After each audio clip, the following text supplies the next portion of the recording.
For many centuries, many polar explorers and world explorers have marveled at the vast icy wilderness of Antarctica. From the early days of mapping and cartography in the 15 and 1600s, from the likes of Urbano Monti and Perry Rees and Mercator and their ancient maps, when this land was known as the mythical icy continent known as Terra Australis, allegedly at the bottom of our world. And then that eventually turned into the Discovery Age, the days of Captain Cook and other sailors made voyages to set out to discover this mythical Terra Australis. And later on, with the likes of Fabian Bellinghausen, they eventually discovered this mythical icy continent and claimed it as Antarctica. This later carried over to the 20th century when polar explorers such as Ernest Shackleton and Roald Amundsen and Robert Scott started making these expeditions to Antarctica.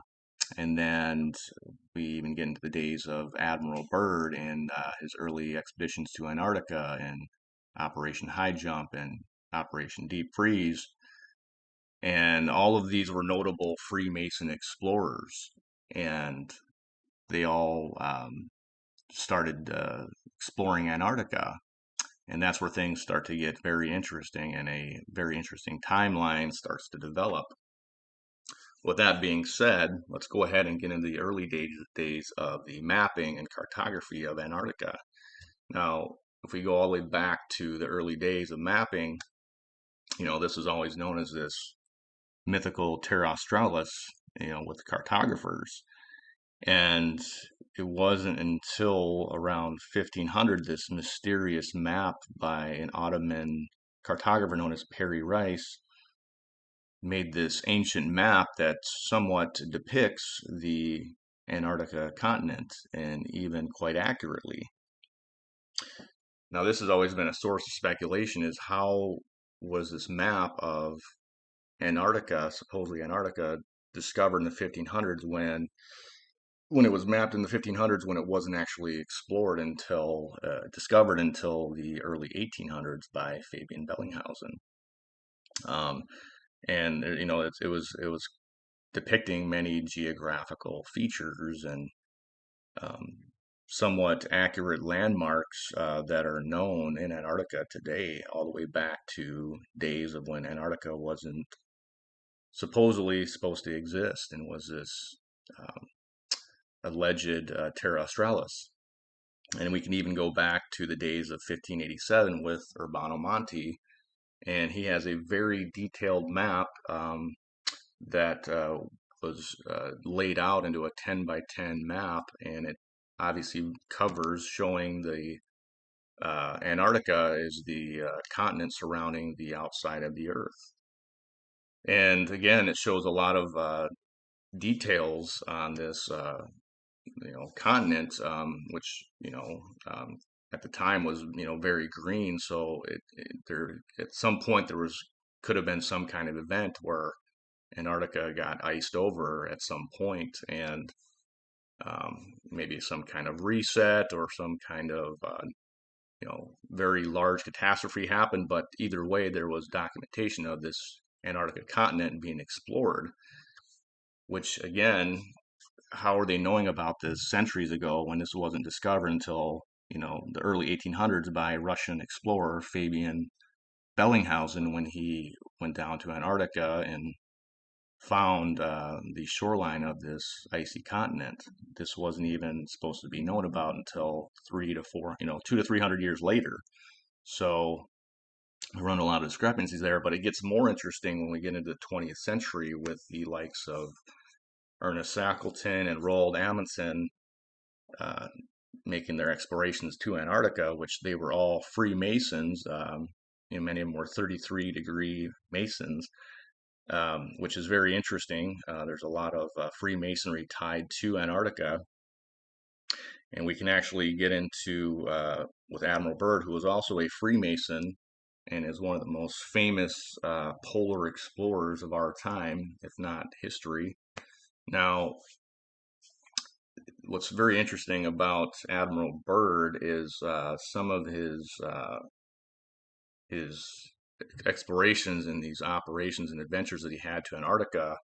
There's a lot of discrepancies with them, and there's a very curious timeline when you start to look at the whole picture of where he actually explored in Antarctica and what he allegedly had seen in Antarctica while he was there.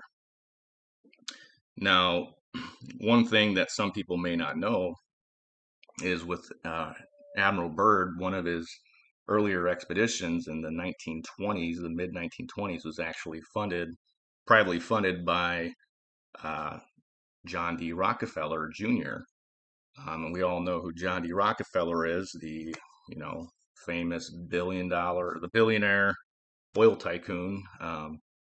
Pretty much started the Rockefeller education system to further indoctrinate people into the globe belief and infiltrate the globe lie, the heliocentrism lie into our public school system. This is the same John D. Rockefeller that funded some of these earlier expeditions for Admiral Byrd to set foot and establish this territory and this belief of what Antarctica should be on a globe model in Antarctica. So that's very interesting that was funded by John D. Rockefeller, some of his early adventures there. But now when we jump into, we go past the 1920s, we get into the 1946 and 1947 years when Operation Highjump happened. It was a very large scaled operation. I mean, it was 14 ships, 33 aircrafts, about 4,700 men, and they had seaplanes, submarines, tank destroyers. They had all these Navy vessels. It was a very large scale operation that they sent all this equipment down to Antarctica. And obviously they call it Operation Highjump because, Antarctica, it's documented. There's tons of videos, and not just in Admiral Byrd's archival footage, but there's tons of videos of a 100 to 150 foot tall wall of ice. Well, they have to scale that wall of ice. So they called it Operation Highjump. So this is one of the earlier operations, was Operation Highjump, when they had this large scale exploration of Antarctica where they sent all this equipment and they sent many, many men down there. Now, this was said to have been exploring some of the resources down there and to map certain areas of the ice shelf and map certain areas beyond the South Pole. And they actually set up a small camp there called Little America on the other side of the Bay of Whales. And then they started making these explorations where they're traveling, beyond the South Pole for hundreds, if not thousands, of miles. Now,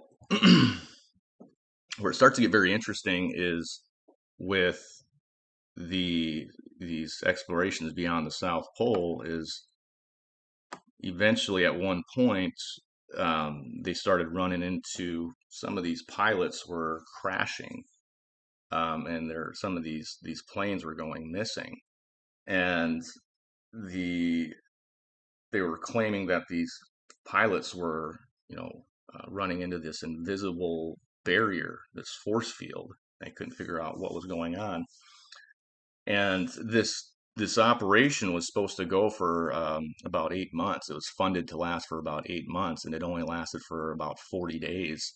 And they end up finishing this operation 6 months earlier ahead of schedule, which is very suspicious. And there's, like I said, there was this classified Navy video that came out that had claimed that these pilots that were with Admiral Byrd started running these invisible barriers beyond the South Pole. Now, they claim that this was some kind of German spacecraft, UFO technology, and it was classified.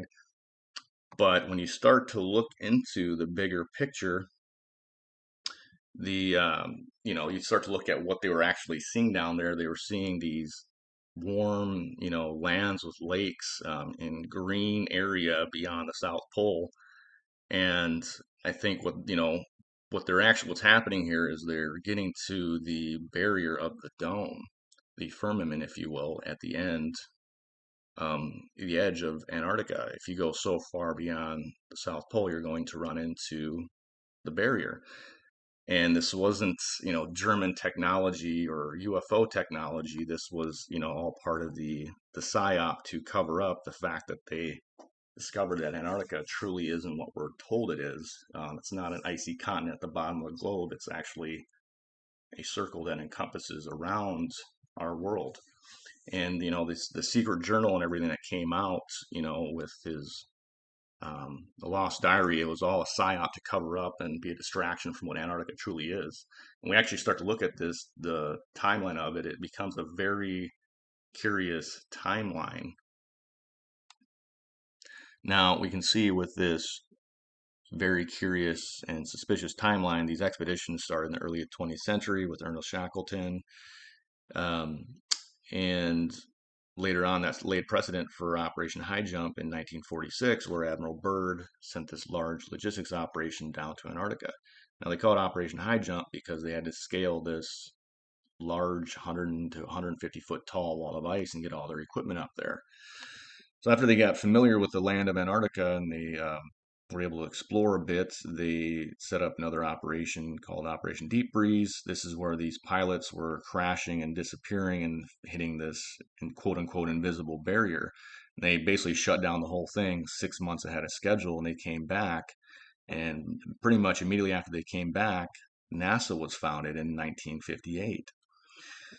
Now, NASA was basically the gist of why they were founded was to set up this idea, this premise that there's this space that we need to explore. We need to send people out there. We need to send spacecraft to the moon, to Mars, to these other distant planets. And it set up this false illusion that was already in place years before in the early 1950s with Walt Disney and Warner von Braun. They already had this propaganda of space going, and they found the perfect time to set this, precedence for this space agency, this fake space agency. And they basically wanted to take our attention off of what actually happened in Antarctica and what happens on the outside of our world and around our world, and they wanted to focus the attention to above, to this fake illusion of space. Now, shortly after this NASA was founded, they founded the Antarctica Treaty in 1959, the very following year, which all these signatories from all around the world all signed this treaty that agreed that nobody can independently explore the land of Antarctica or explore beyond the 60th degree latitude. And this has been in place for over 70 years. The only thing that the whole world has agreed on is that nobody can go down and independently explore Antarctica and what lies beyond Antarctica. And then shortly after, they told everybody that you can't visit and travel. You can visit, but you can't independently travel to Antarctica. Shortly after they set this treaty in place, they started carrying out Operation Fishbowl in 1962. And this is where they were sending high altitude nuclear missiles to test the strength of this barrier that they discovered on Operation Highjump and Operation Deep Freeze. They wanted to discover how high it was and how strong it was if they could get outside of this. And they sent all these missiles up. Now, when you translate Operation Dominic and Operation Fishbowl, it means the Lord, the fishbowl of the Lord. So that would obviously point to that being the firmament. And they're hiding that in plain sight with the names of these operations. So they started carrying out all these operations to test the firmament. Now, at some point while this is going on, they decided like we need to start sending people to the moon. Like we have to make this seem like space is like the real thing and that people can actually go to the moon. And we gotta, basically make people believe this illusion.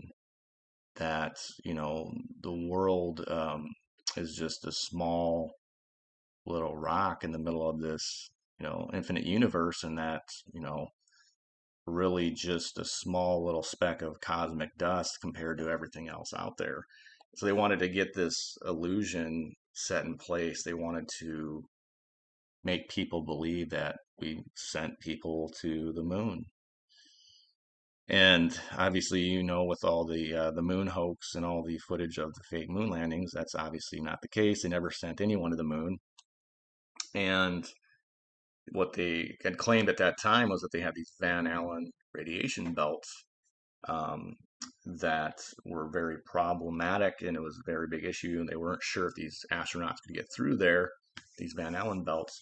And we found out later on that, they actually went to the moon. They somehow magically passed through these Van Allen radiation belts, and it's a mystery because even now, years later, decades later, we haven't sent anybody back to the moon since 1972, and they still claim because of these Van Allen radiation belts. But yet they could do it back then, 50 years ago. We just can't do it now. So it's some starts to become very apparent. The whole picture makes sense that it's all a fake charade. It's all to cover up the lie and perpetuate the globe lie. It's a fake illusion. So, and it doesn't even stop there. When we start to look more in Antarctica, we start to notice a lot of Freemason symbolism and a connection with Freemasonry. And we're going to kind of get into more of that and get into more details and how they're hiding a lot of aspects of Antarctica with Freemasonry. Richard Byrd also established the first Masonic lodge in Antarctica. When he went for the first time in the 1930s, he made the Antarctic Lodge number 777. And it is hard to see, but this is the Tyler's Register of Antarctica Lodge number 777. The Tyler is a rank in Freemasonry, and he is the guy with the sword on his apron.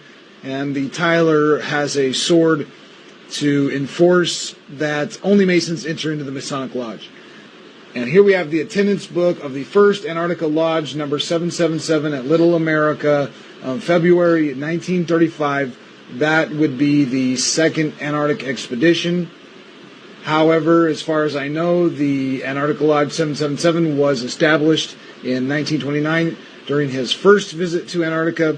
And we can see all the signatures here, including Richard E. Byrd's signature right here. Very distinctive and identifiable signature. And we can read the text, unique lodge meeting of many nations held by Byrd Antarctic Expedition. Now, given that these men are sworn to secrecy, it's fair to say that the Order of the Penguin most likely kept a number of secrets for the Freemasons themselves. And maybe that's why when I go to Google Earth and try to look at a picture of the South Pole, there are no photographs. The Masons who own Google, of course, will not let you see what is south of 85 or 83 degrees down here. You can see the distinctive circle right here where all the pixels have been pulled directly to the center, to where if you zoom in here, you just see a bunch of lines being pulled together. The reason why is those are individual pixels being stretched to a central circular point right here, because they don't show photographs south of this point. They've taken photographs from around 85 degrees south around this location at the Queen Maud Mountain Range, and they've stretched those pictures all the way to this point in a manner that there is no photo of this area of Earth, these stretched pixels that we're looking at right here. And obviously with Freemason symbology, we can see that the South Pole marker actually moves about 33 feet each year. And obviously we know that 33 is a major important number in Freemasonry, with 33-degree Freemasons and all the Freemason symbology. But even when we take a closer look at these geographical South Pole markers, they have a lot of Freemason symbology. For example, we can see the quadrant, sextant with the compass and square is a huge thing in Freemason symbology. We can see with Saturn, obviously, there's Saturn worship in Freemasonry and the occult, so Saturn plays a big role in Freemasonry. We can see here, this appears to be the Jesuit sun logo, which obviously there's the Jesuit and Freemasonry connection that's pretty historical. And then there's this commemorates Buzz Aldrin and Neil Armstrong. It shows the planets and then Pluto, and obviously there's 9 planets. Well, Freemasonry astronauts, and then you have 9 as a major number in Freemasonry. Now this one is pretty obvious. It's obviously showing a dome firmament above Antarctica, which obviously they're showing the truth in plain sight. They're literally putting a firmament dome above Antarctica because that's what they discovered on these operations with Admiral Byrd.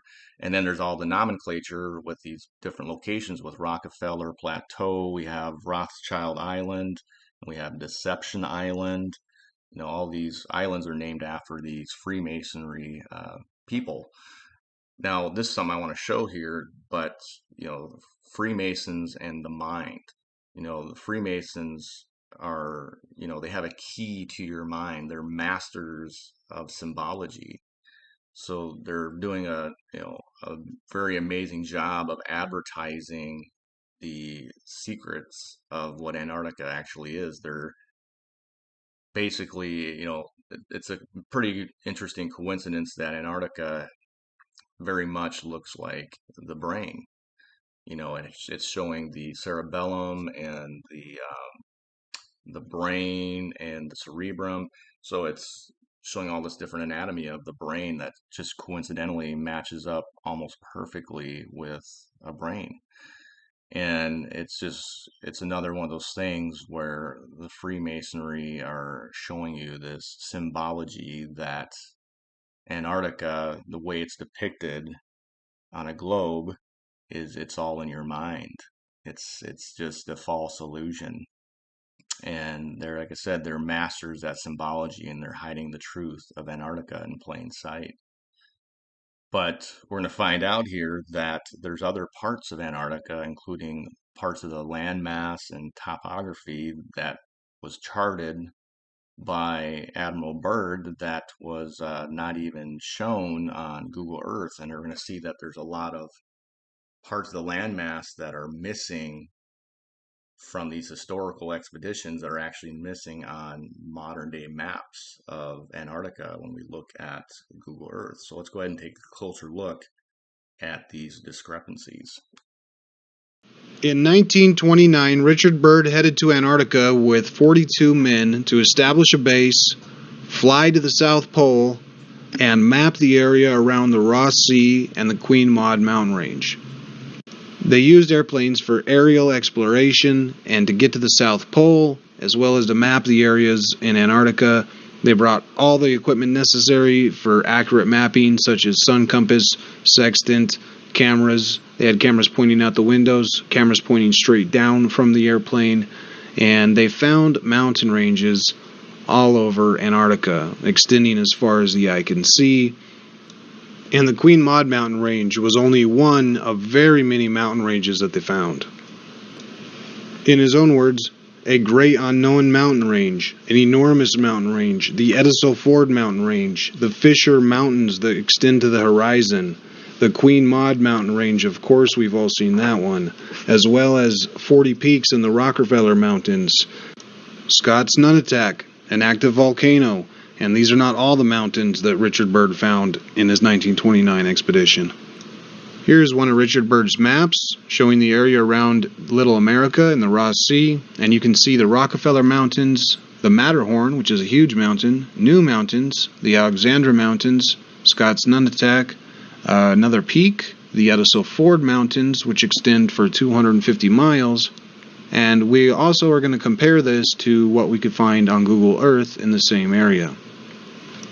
First, let's take a look at Richard Byrd's account of his expedition in his book called Little America from 1930. Here's a picture of Richard Byrd, and of course the book published in 1930. And all of these markers here show different mountains that were found and each one describes seeing different mountains and different mountain ranges. Some of them can be found on current maps, but most of them cannot be found. So here it talks about an active volcano, Mount Erebus, with a dead crater, and also Mount Terror. And here it describes Scott's Nunatak with a chain of rather small mountains trending to the southeast.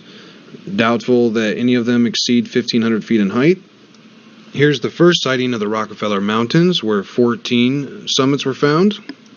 And then here we get more information about the Rockefeller Mountains, including the exact latitude and longitude, and the fact that there are 40 peaks in the group. The good old winter party of 42 men who spent an entire year in Antarctica. Here he talks about the Queen Maud Range and the Mount Nansen, Don Pedro Christopherson. Here Byrd describes a colossal mass which is unlike anything Amundsen described, which was named Fisher Mountain, as well as the peaks and spurs of the Crown Prince Olaf Mountains continuing to South Victoria Land. Here the marbled walls of the Fisher Mountain with its company of stalwart foothills was on the right, crowding into the horizon on the southwest. Here describes the Edisselford mountain range, where the mountains continued in an uninterrupted chain to the southward, and that McKinley photographed 200 miles of the new mountain range, and our own vision, helped by the glasses, had seen even further. The Geological Party and Dr. Gould had climbed all the way up the Queen Maud mountain range, and upon getting on top of it, they reported finding a colossal mountain range toward the south, and that they could see this enormous mountain range to 88 degrees south, and that most likely from its appearance it continues further in the same direction over the Antarctic continent. The Geological Party also reports ahead and disappearing toward the east a great range of mountains unknown and unexplored. And again, looking back over the route we have come and the areas we have mapped, it is interesting to note that eastward from Mount Alice west, the mountains are much lower and continue so as far east as we could see. Now I can look at any current map of Antarctica, and the only visible mountain range is the Queen Maud mountain range, which is clearly not correct from Richard Byrd's account and the Geological Expedition's account of what they found at Antarctica. Here is Richard Byrd's map of the Bay of Whales and Little America, and this is the zoomed out map showing the Ross Sea all the way to the South Pole. In this video, we're going to focus on this part of the map, and specifically the Rockefeller Mountains and the Edisselford Mountains, and compare what we see here to what we can find on Google Earth or any other map. We'll start by getting a scale of miles to pixels on our map, and we can see that 50 miles is 200 pixels, so that means that each mile is represented by 4 pixels. So let's go ahead and take a look at the Rockefeller Mountains. Alright, so measuring Rockefeller Mountains, we of course get 200 pixels, and that is 50 miles. So it's a 50-mile mountain range, and Richard Byrd said there's 40 mountain peaks in that range. We'll take the exact longitude and latitude of the beginning point and the ending point, plug those into Google Earth, and see what we got. The coordinates provided by Byrd are represented by the yellow pinpoints. I'll measure the distance between that, and we of course get the same 50 miles. So I know Byrd's map is correct. Byrd describes the mountain range forming a crescentic shape with the crescent opening to the west, as you can see in the red line. Once again, the red crescent shape has been added to Google Maps, and we can see where the Rockefeller Mountains should be. They are completely missing. Well, it looks like the Rockefeller Mountains are marked on the map here. Let's try to zoom in and see what is left of 40 mountain peaks.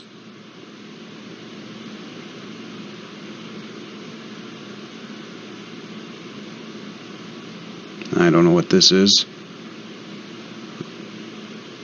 Maybe a mountain peak? Maybe 2, 3, 4, 5, 6. Looking at the area around these objects, it doesn't really look like the snow or the terrain that I would expect leading up to a mountain.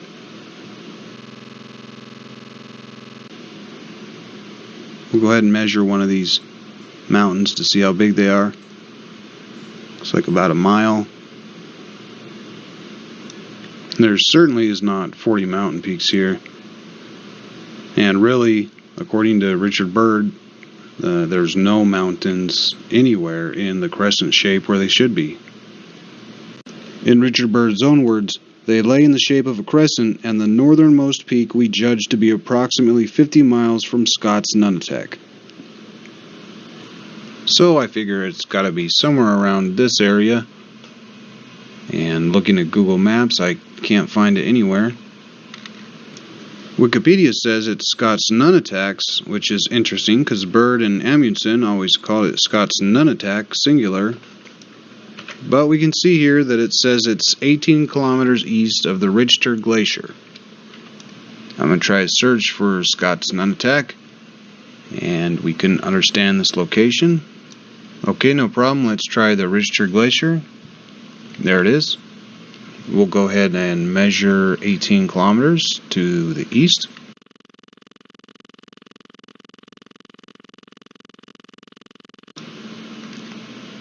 And I think this might be it right here. We'll look at photos from Amundsen. Now the photos on Google Maps are so blurry you can't really tell what you're looking at, but I think it's safe to put a marker here and name this one Scott's Nunatak.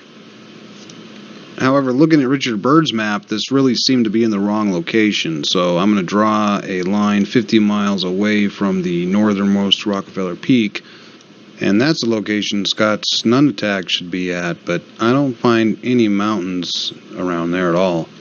But what's over here? Man, I love all the cool, crazy images you get to see at Antarctica. And I couldn't figure this shadow out. It looked like a shadow from a man-made building. I'm not sure what that is. So next, let's look at the 250-mile-long mountain range called the Edisol-Ford Mountains. Measuring the mountain range here, it is 1,000 pixels, so each mile representing 4 pixels. That is 250 miles. And we, of course, can verify that on our scale below because a line of 1,000 pixels will be 250 miles on Byrd's map. So it says Ford ranges here. It doesn't say Edisol-Ford. And I measure that, and it certainly isn't anywhere close to 250 miles. So I'm not sure where the Edisol-Ford mountains are at. Additionally, zooming in on these mountains, I don't know if they really look, if they're mountains or not. Look at the size of the cornice. If this is a mountain, that would be a really high cornice. I don't think I've seen that before. We can measure from the bottom to the top of a mountain, and we can measure over here. It's about a quarter mile. So if this is a mountain, it's certainly not a very, very big mountain. And you can go look at various of these rocks and see a huge snowdrift or cornice. Again, if this is a mountain peak, I'm not sure how high that cornice would be. But judging by Richard Byrd's description, I'm not sure any of these would qualify as the mountain peaks that he's seen. They just look like some scattered rocks poking through the snow. And they certainly aren't 250 miles long. So where are the 250 miles of mountains for the Edisol-Ford mountain range? I'll go ahead and draw a 250-mile line here where the mountains should be at. And again, we have mountains that have completely disappeared from Antarctica. Numerous peaks from the Rockefeller Mountains, something like 35 mountains from the Rockefeller Range have gone missing, and essentially the entire Edisol-Ford mountain range is missing. Maybe a few scattered rocks remain from that. And then you got this circle that's going around. And you can look at the Queen Maud mountain range, which is the only mountain range visible on any Antarctic map. And if you really try to look at this, where the glacier fall through, the quality of the picture just gets worse and worse and worse the closer you get to the pole. You can see there's some pretty good pictures up there, but as you scroll down here, the quality is just horrendous. It's obvious what they've done is taken a picture and they've stretched it, and the pixels are stretched here, and you can't see details on anything. And then everything gets stretched right down to the central point of the South Pole, 90 degrees south. And if you look here, you can see the lines all get stretched right into the middle. So there's no actual photograph that you could see of what's at the South Pole. Supposedly the South Pole Station is here, but it's nowhere to be found on the map. You got the Amundsen Scott South Pole Station, which is located at the South Pole, and there it is directly at 90 degrees south, the location where Amundsen and Scott and Richard Byrd all went. We'll ask Google where the Amundsen Scott South Pole Station is at, and of course it'll take us to 90 degrees south. Oh, wait a second. This is not 90 degrees south. And there's certainly no South Pole Station anywhere to be seen. And where are we at? 85 degrees south. Okay, so Google tells us that the Amundsen Scott South Pole Station is not at 90 degrees south. It is at 85 degrees south. And there is no picture of it. All you get are some white pixels. Alright, so let's go ahead and take a look at 90 degrees south so we can find the Amundsen Scott South Pole Station ourselves. And wait a second, now we just get a white dot and a bunch of pixels stretched to the center. And we can see, zooming out and looking at all of Antarctica, that the majority of this continent or continents is classified, and you're not allowed to see anything that's here. They let you see one mountain range, the Queen Maud mountain range, which is the most obvious one, the first one that you encounter when you go to Antarctica, and none of the other mountain ranges that have been found here are shown on the map. I think The Truman Show describes all this very well when it shows Jim Carrey encountering Antarctica on his boat, getting out, and it subsequently showing this as classified information.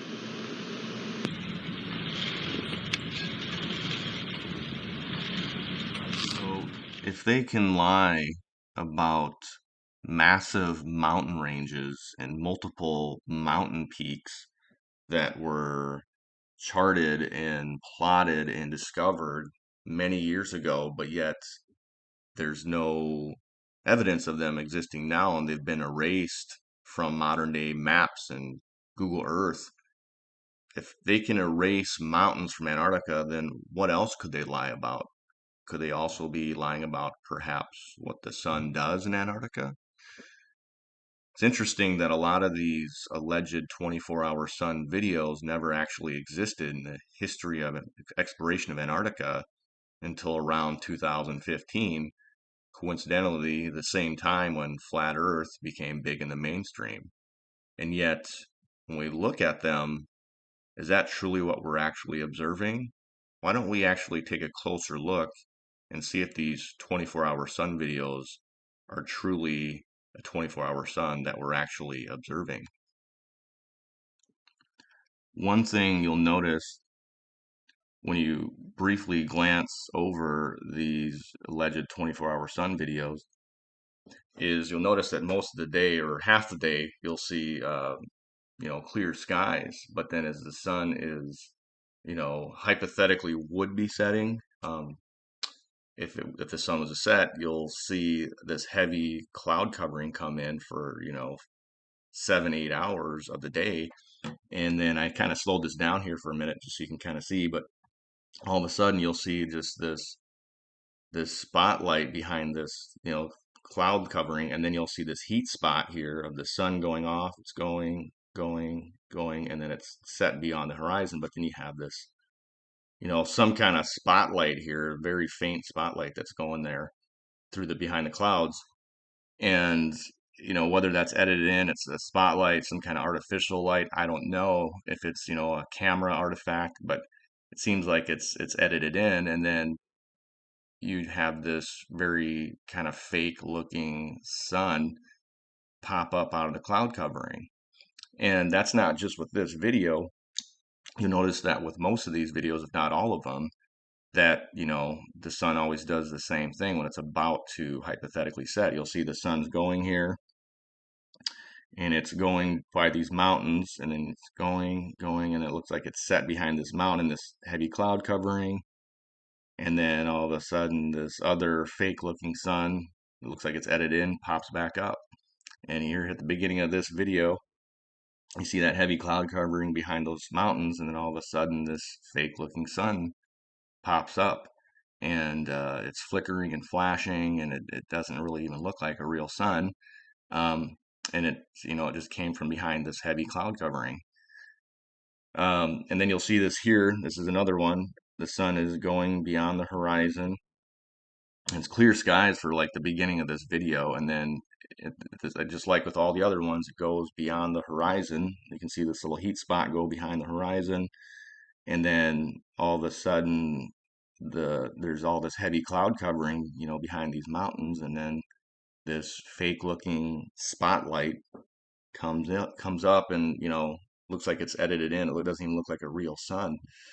But this is the type of footage we have. Like, and they'll say that that this is proof of a 24-hour sun, even though this the sun is missing behind cloud covering for a third of the day, not a half of the day. And it'd be interesting if we had like drone footage where we could go beyond where these mountains are, or this heavy cloud covering, and see what's actually going on. If we had multiple cameras and infrared cameras and solar filters, we could see what's going on when the sun would be allegedly setting. So, but we don't have any footage like that. So with that being said, let's go ahead and look at some of the other artifacts that we came across with these alleged 24-hour sun videos. Hello everyone. Please excuse my voice today as I am recovering from a cold. Don't you miss the days when you could have a cold and no one cared? I'm actually missing a family wedding today because of it. Anyways, in my last video, someone who is probably a globe troll left a comment about the alleged 24-hour Antarctic sun and a link to a video supposedly proving its existence.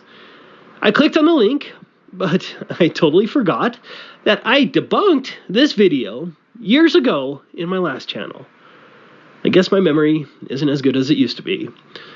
But I'm guessing quite a few of you have also forgotten about it or have never seen it. A big thanks to Flat Earth and Coffee's channel, who recently shared my old video. If you haven't subscribed to his channel, you must, and the link will be in the description.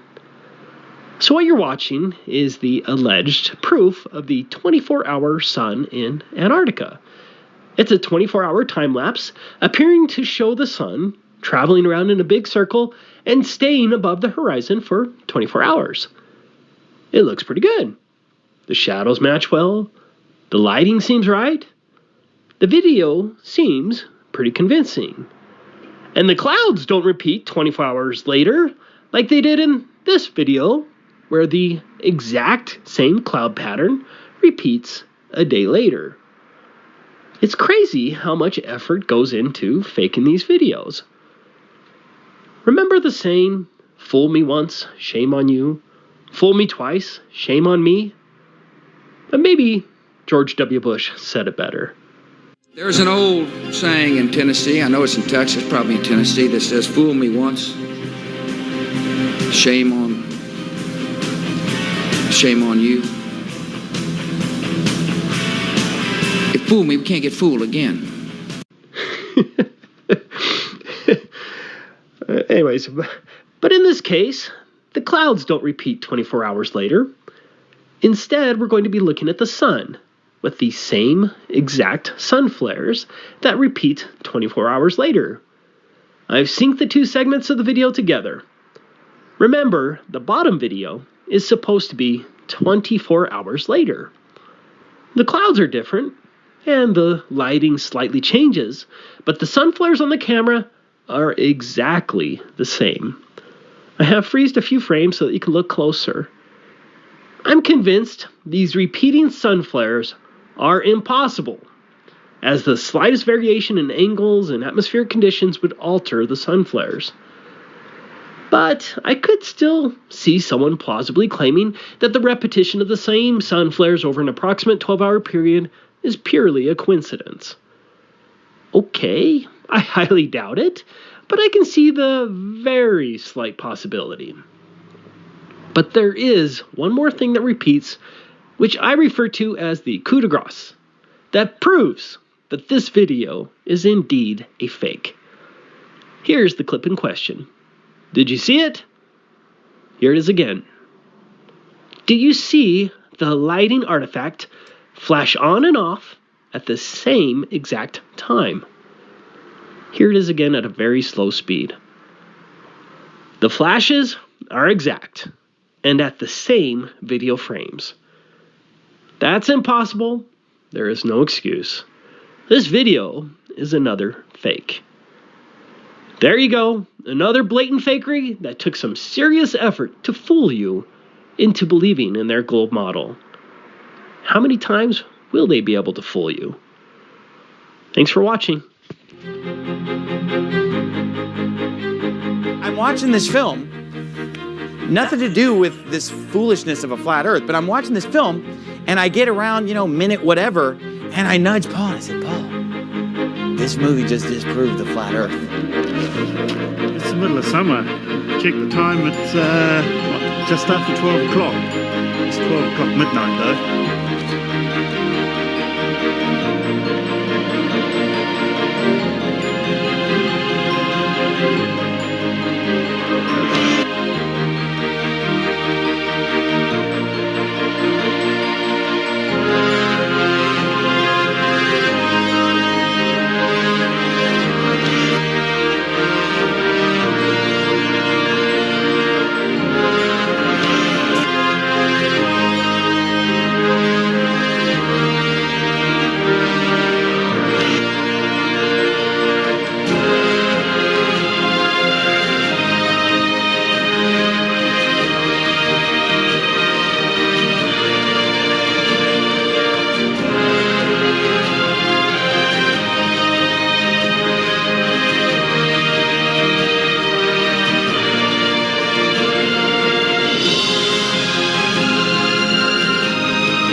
I don't think it's a good scientific representation. And for those who don't know, I asked this guy who made this video if I could take it to a video forensics guy. I said, I'll pay for it all. I just want your permission. And he didn't give me permission to do that.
It just looks fake to me. I mean, first of all, that you don't have any rays changing here, but watch this.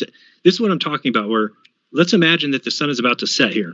And it's crazy because here comes the clouds. Now watch the sun and just kind of follow my mouse as the clouds go here. So now the clouds are blocking. Now imagine that the sun is going off in this direction. Oops, right up over here, where it's going off and setting. Like, it is possible that it does that it sets here. Now watch it get blocked. Okay, now it's blocked. Now imagine that it keeps going and sets. It's going, it's setting over there. It's setting, there it's gone. The sun set. And then they just have this little bright spot here. And then it comes back up and then pops out of the clouds. And people call this proof. Like the sun, we just saw the sun set, in my opinion.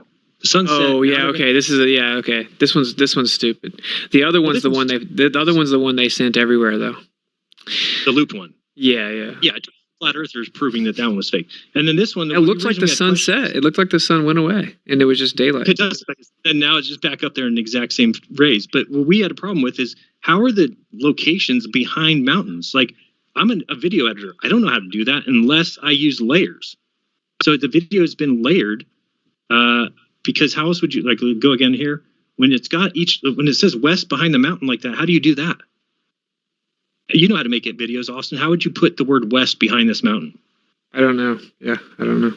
I think you'd have to use a layer. You'd put the word west down, and then you would put the layer of the mountains over it. Without layers, I don't know how. Yeah. So again, and then just other ones I've seen, you don't see these rays stay so consistent like that. I mean, again, I'm not able to say whether or not it's fake, but to me, it certainly doesn't. Can you go theater mode? This one? Yeah. Yeah. Okay. But again, watch the sun. And imagine that. Imagine that it's going to go off and set, which is what we'd expect. And it goes this way, and then you just see, and again, just some words on the screen that are behind mountains. But here, watch the light. There goes the light. There goes the light. There goes the light. There goes the light. You can see it over there, and it's going to go set. So to me, it's like that's funny that this video is the one that they end up using for proof. I'm like, what? Why don't we have a video where there's no clouds? And then I looked up Union Glacier, and then you pop out, and it's like the sun's way up here again with the same rays coming out. So if you could go to wash, I'm sorry, I would have been like, oh, better do it again another time when, you know, it wasn't 8 hours of cloud cover going by there. Which is why I don't want. Another video that comes up a lot is the 24-hour sun 5-day time-lapse at the South Pole that was filmed by Robert Schwarz. Now, this video has quite a few problems with it. Before we even get into like the technical issues with it, for one, this is 5 days, so the batteries on these cameras, they don't last very long in cold weather. So you'd have to have battery warmers, but even then you have to swap out the batteries at some point, perhaps once a day, if not more. You don't see anybody coming out here changing out the batteries. You know, you don't see, you know, the camera stopping for this changing and of the batteries in the camera. So it's, you know, and if it was, it'd be shown in the film. And obviously, if they're doing that, then they're cutting out parts of the film of these 5 days where they're changing out the battery in the camera. And it obviously wouldn't be a full continuous 5-day time lapse. So there'd be parts missing. So we don't see anybody filming the person changing the battery. We don't know if it's a full continuous 5 days or if it's 1 or 2 days that are just stitched together to give you the illusion that it's 5 days. But then we get into the more technical aspects of it. You know, if you look at the beginning of the video, it's obviously the sky is above the horizons like full daylight for the most part. And then you get to the end, the last, day or two, it gets very dark, even the last few days. And, we look at that, that's considered would be considered the blue hour. It's between nautical and civil twilight, usually between 4 and 8 degrees below the horizon. Well, this sun is it's dropping about 0.25 degrees a day, according to the globe model. So it's dropping about 2 degrees, gets down about 2 degrees above the horizon. And if we look at the chart here, between 4 and 8 degrees would be like the blue hour between civil and nautical twilight. So how is the sun being shown in the blue hour when it's 2 degrees above the horizon and it should actually be 4 to 8 degrees below the horizon? It just kind of shows that, perhaps the actual real sun has already set and they're editing in this other sun to appear that there's this illusion of a 24-hour sun. But even when we look into the geometry of it, of the rotation and the movement of the sun, it doesn't work with the actual geometry of an actual globe model. So let's go ahead and look at that. Showed this footage and he said that flat earthers are in denial. Look, there's a few things that this person doesn't actually understand. The first thing is, look, the Earth's supposed to be rotating easterly. If you're in the northern hemisphere, your watch must read this way. In the north, it would read this way, but in the south, it would read opposite. So you can't have the same watch. You're still rotating easterly. So what does that mean? How do we apply that? Well, in his footage, the person is turning to his left. Now, this is a problem. Remember, the Earth must be turning and the Sun must be standing still. So the person can't turn to his left like this. It's a problem with the footage.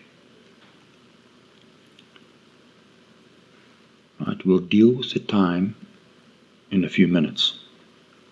So how should it look?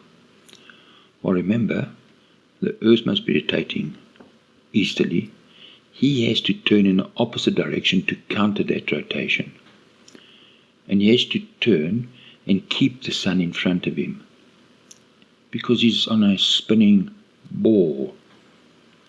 He can't turn 360 degrees and look in the opposite direction, because then you won't be able to see the Sun.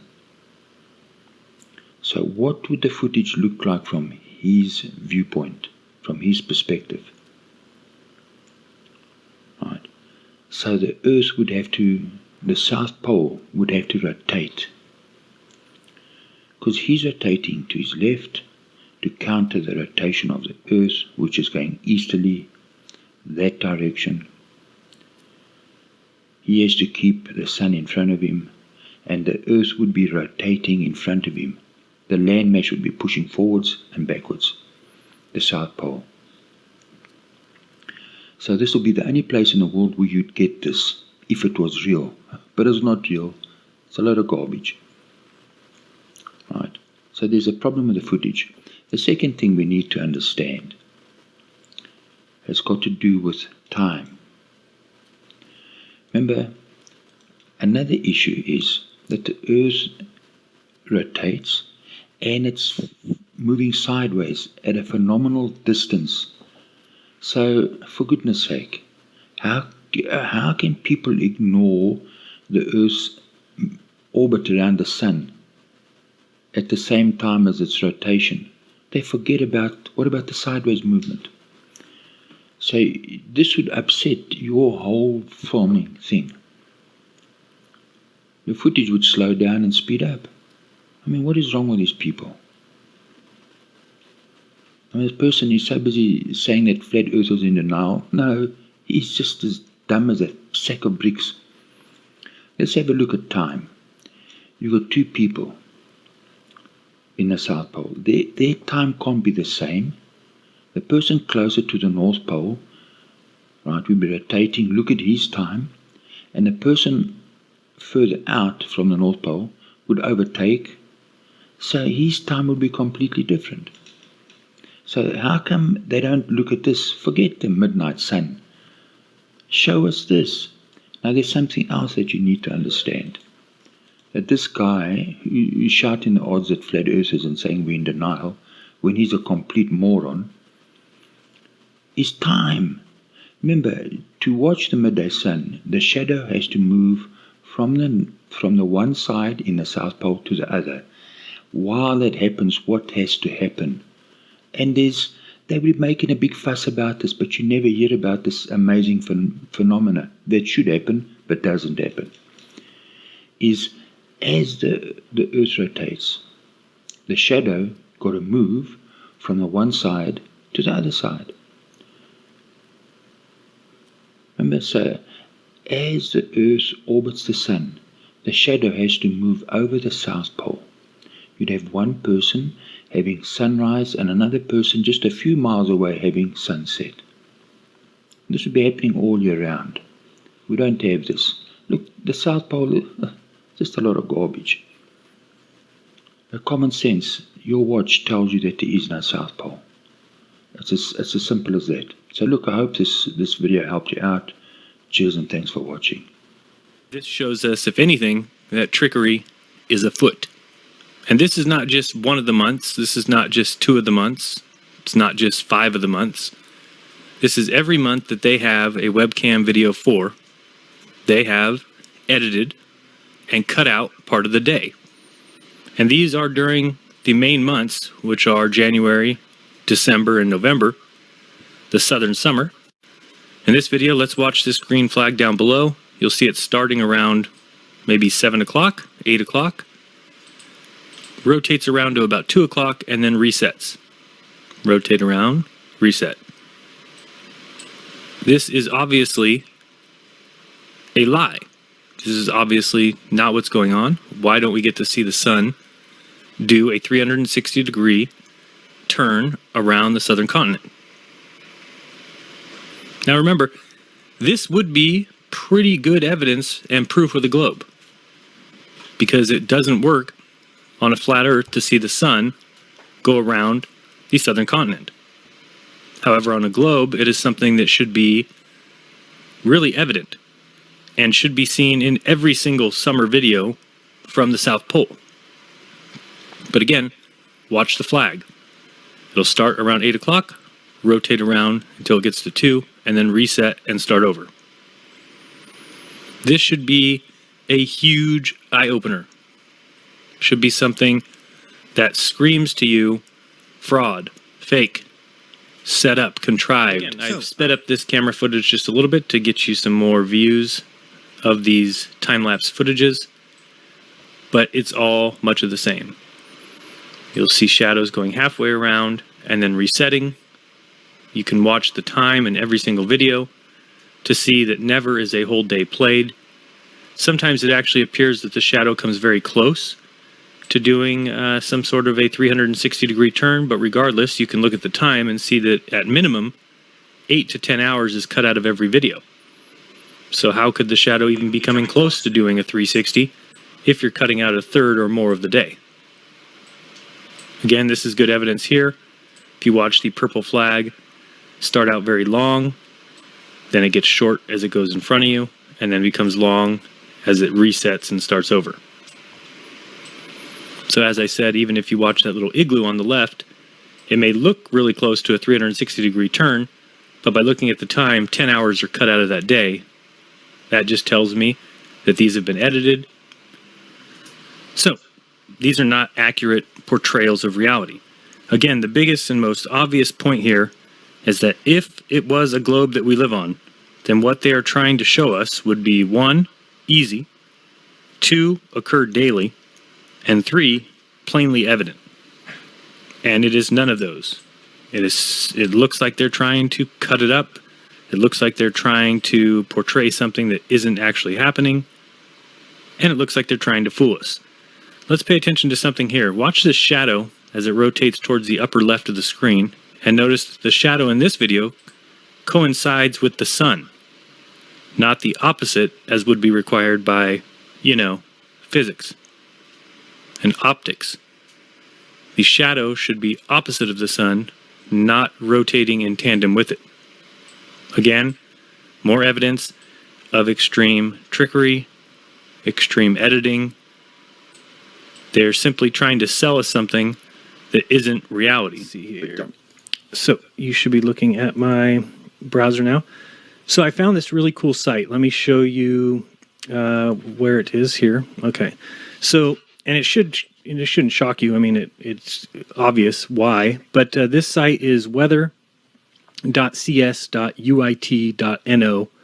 It's from the Arctic University of Norway. This is pretty incredible. They have, you can go to any year, previous year, go back even further. And these are all daily time lapses for every single day of that year. And, this is something they don't have in the South. I'm sure people have seen before. Do I have that up? Is it this one? Yeah. So this is the South Pole webcam page. Much different. The fact that, number one, it starts with the live cameras currently down. You can also see time-lapse movies from the camera. So we'll just jump over there real quick. Here's a time-lapse. Takes a little while for it to... Oh, that was quick. So if you go to, for instance, this is set January through March 2016, and we press play on this. So as I pointed out before, we can just watch this time here and see that the camera skips. So we'll watch it 7, 8, 9, 10, 11, 12, 13, 14, 15, 16, 6, 7, 8, 9, 10, 11.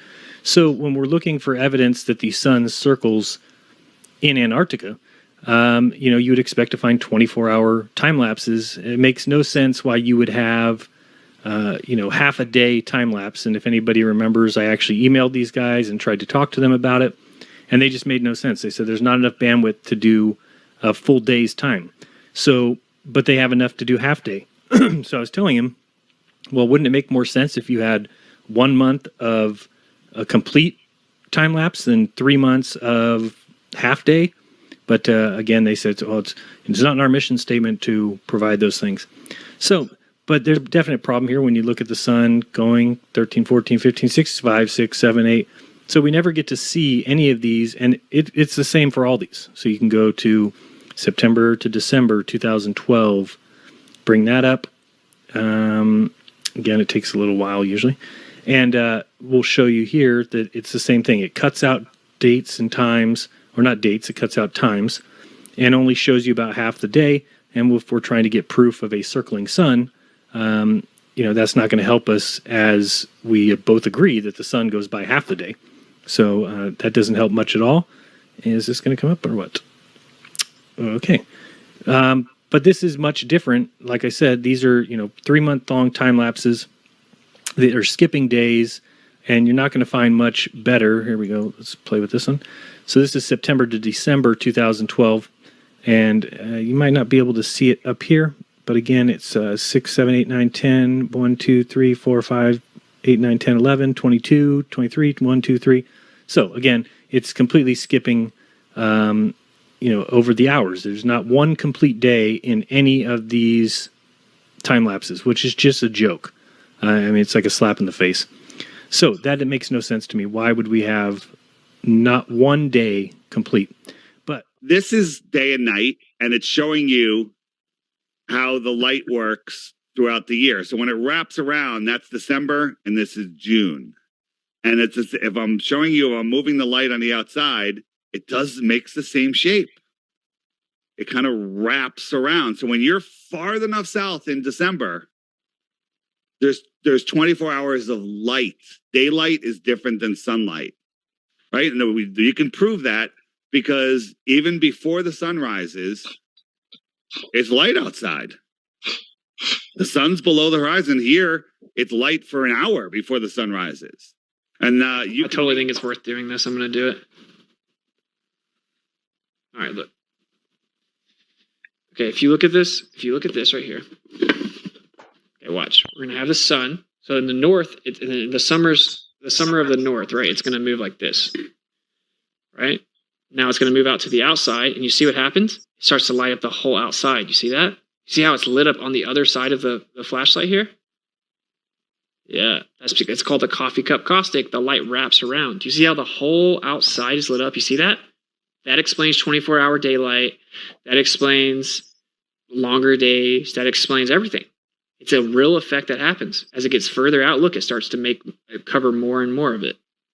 Then you go back to the north. Now it's not going to do that. It's just going to cover up. Why is it not light the whole time? Well, because it doesn't light up the whole Earth the whole time. You have to move it further or get it a little bit closer in relation to its diameter. But again, you see it lights up the whole outside right there. It's a very cool effect. It's a real thing. So there's that.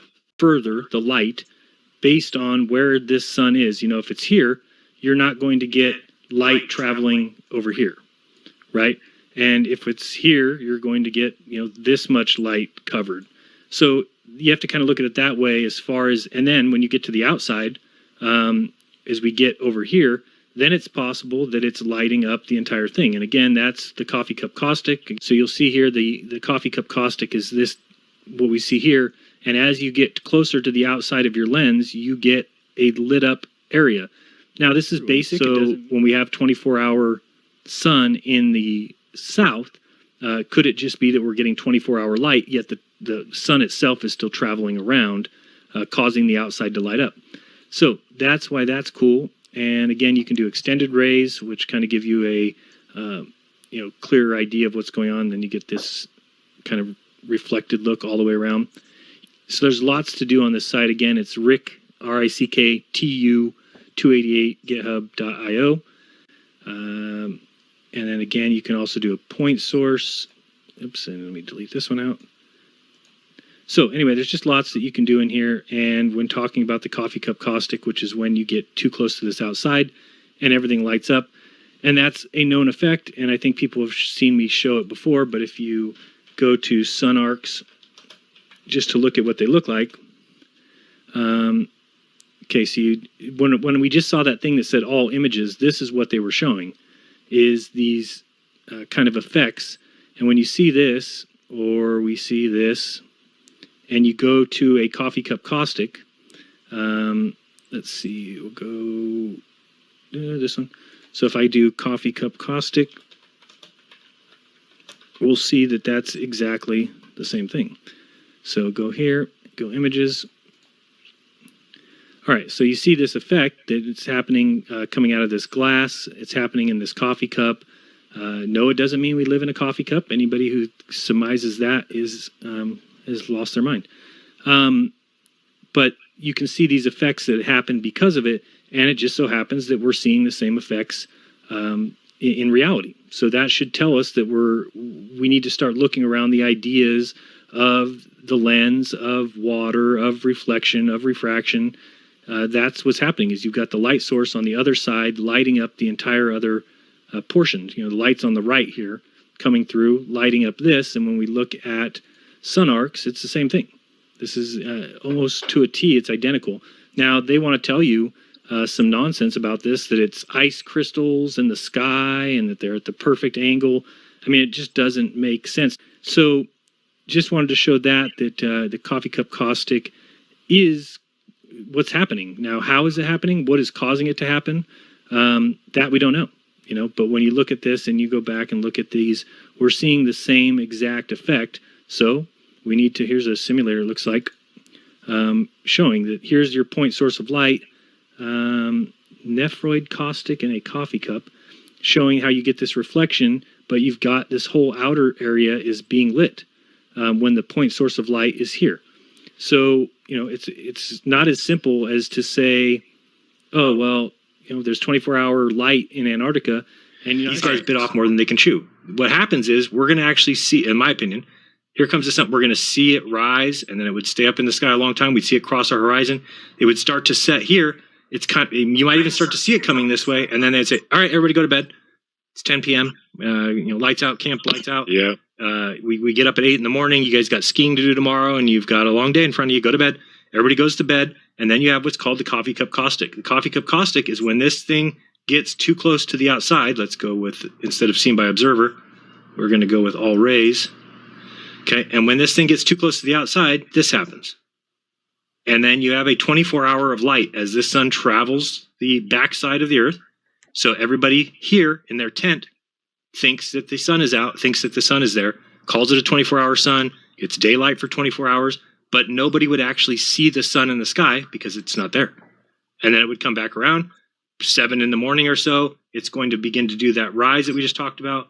Whereas you're going to see this orange start to rise, everybody comes out of their tent, and there's the sun again. That's your 24-hour sun in Antarctica. That's what I think happens. But when I was investigating this a while ago, I guess about a year ago, you know, it's been just over a year before I finally just had the eureka, I guess not moment, but it was a period of days, I think. But one of the things that I feverishly searched after was considering the implications. If it is this way and the globe is a lie, then Antarctica is going to seal the deal for me. And when I looked at it, basically everything becomes sketchy south of 60 degrees latitude.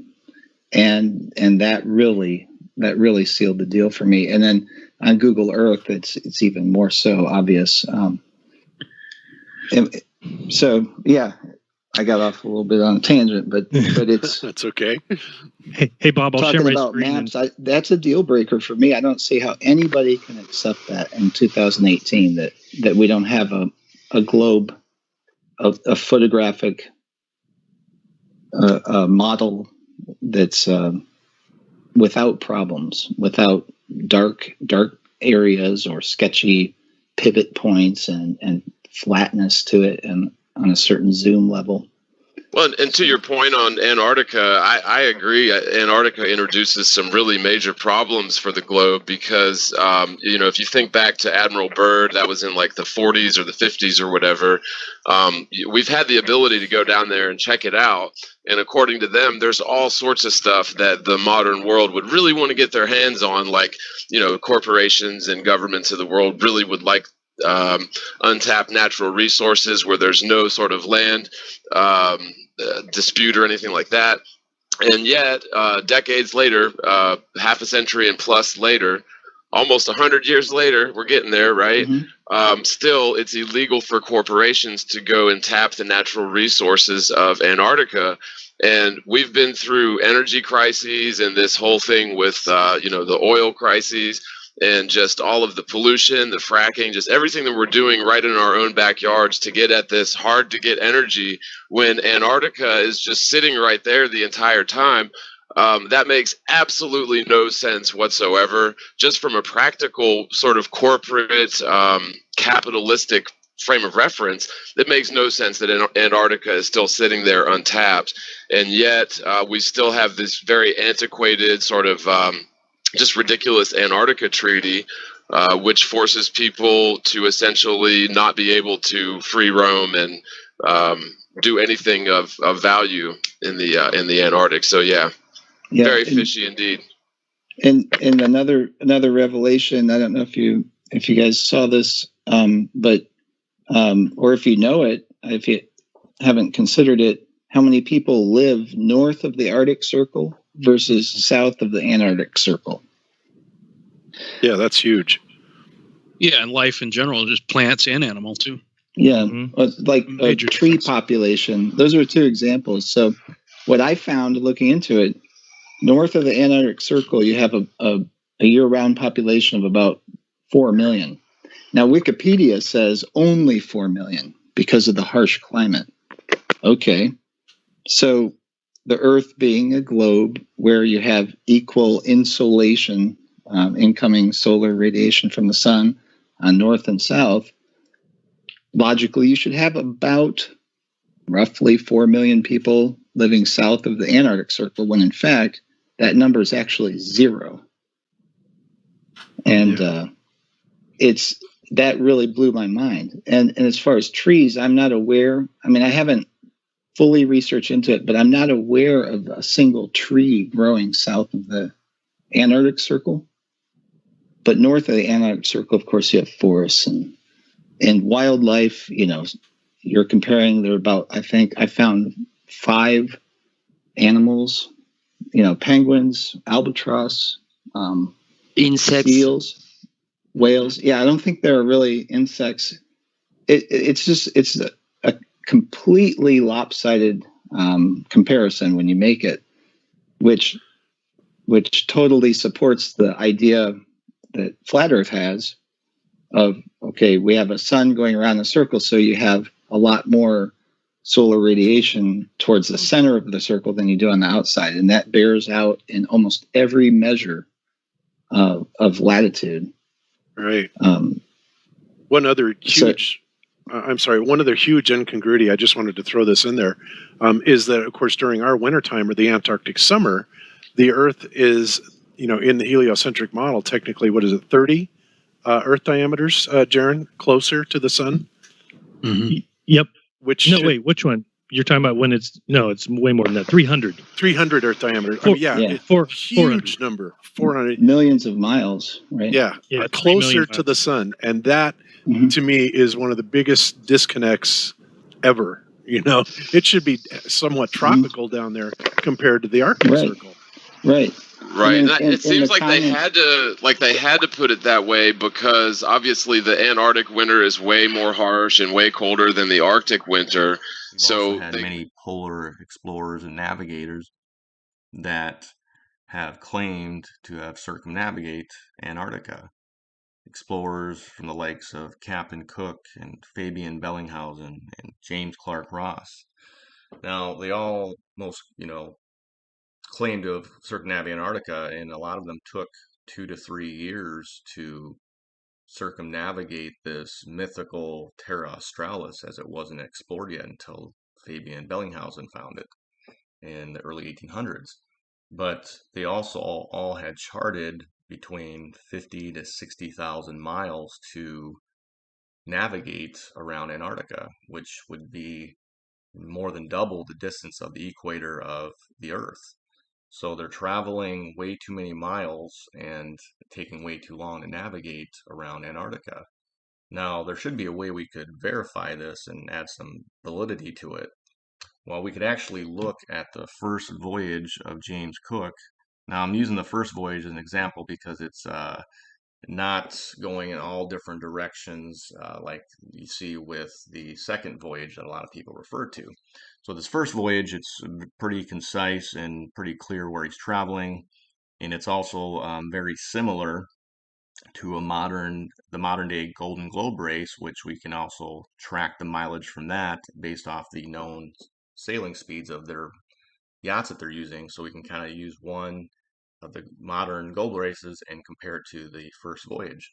Now, with the first voyage of Captain Cook, we can actually go through his journal log, and we can look through all the different hundreds of logs from each day of mileage that he traveled, and the different charts, the navigation charts, and we can add up all the total mileage that he navigated for this first voyage. And the total miles that we have for that is about 41,327 miles total for this voyage, which again is a lot more miles than he should be navigating, especially if he's not even below the equator for much of this voyage. He's usually only around 30 to 40 degrees south latitude. So again, we can take this route and we can chart it out and compare it to the Golden Globe race. And again, with the first voyage of Captain Cook, the total time and distance that it took him to navigate that was 41,327 miles. Now, with the Golden Globe race, we can take that distance of the yachts that they're using in that Golden Globe race. Now, this race takes on average about 260 days to complete. So it takes pretty long for this Golden Globe race, and we can take that total time of 260 days, and we can take that time the 6 knots per hour that these yachts are traveling, and we can take that, basically do the math for the 6 knots per hour, times that by 24 hours, which gives us about 168 miles per day. Now we can take that 168 miles per day times the 260 days it takes for the Golden Globe race to complete, and that comes out to about 43,680 miles. And then if we add in the Antarctica circumpolar current, that's about 68,640 miles.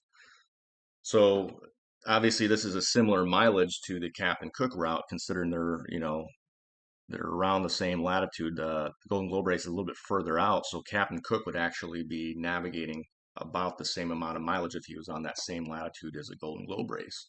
So obviously these distances do not work on the globe model, but the discrepancies get even worse when we look at some of these more modern day Golden Globe races, and we see that the mileage does not add up. With the world record of the sailboat races, where the world record speed in the south is way slower than in the north. Why is that? Because they're actually going further than they think. They're calculating speed based on that equation of speed equals distance over time, assuming a globe distance, and it's taken them way too long to get over a short distance, so they get a much lower speed. What a recurring theme. That's such a coincidence that things just decide to go way slower in the south. Like, wow. Why do you accept those sailboat races but not the ones around Antarctica? We do accept them. Do you know what the record... Here, how about this? So the boat that did the Vendée Globe got the record for going around or whatever. Those boats that go around, they do their whole little trip, they get back, they do the calculations, and they come out that they were doing 4 knots. Okay? 4 knots. For the world record of going around the southern hemisphere. When the boat, go look up the boat does 35 knots. Guess what? There's a current that goes west to east of 2 knots. So how is it that boats magically slow down to 4 knots? And it'd be like me telling you I broke the world record for driving a car. Be like, really? How fast did you go? Be like 45 miles per hour? You'd be like, what are you talking about? Cars go way faster than I go. Well, they didn't in my race. My race, I won at 44 miles per hour. Wait, look, here's the world record in the north. it's going 220, and you're like, no, but dude, I set the world record in the south. It's 45. Right. That is All I can- so weird. Right. So an average of 4 Can you not knots. at least admit that's kind of?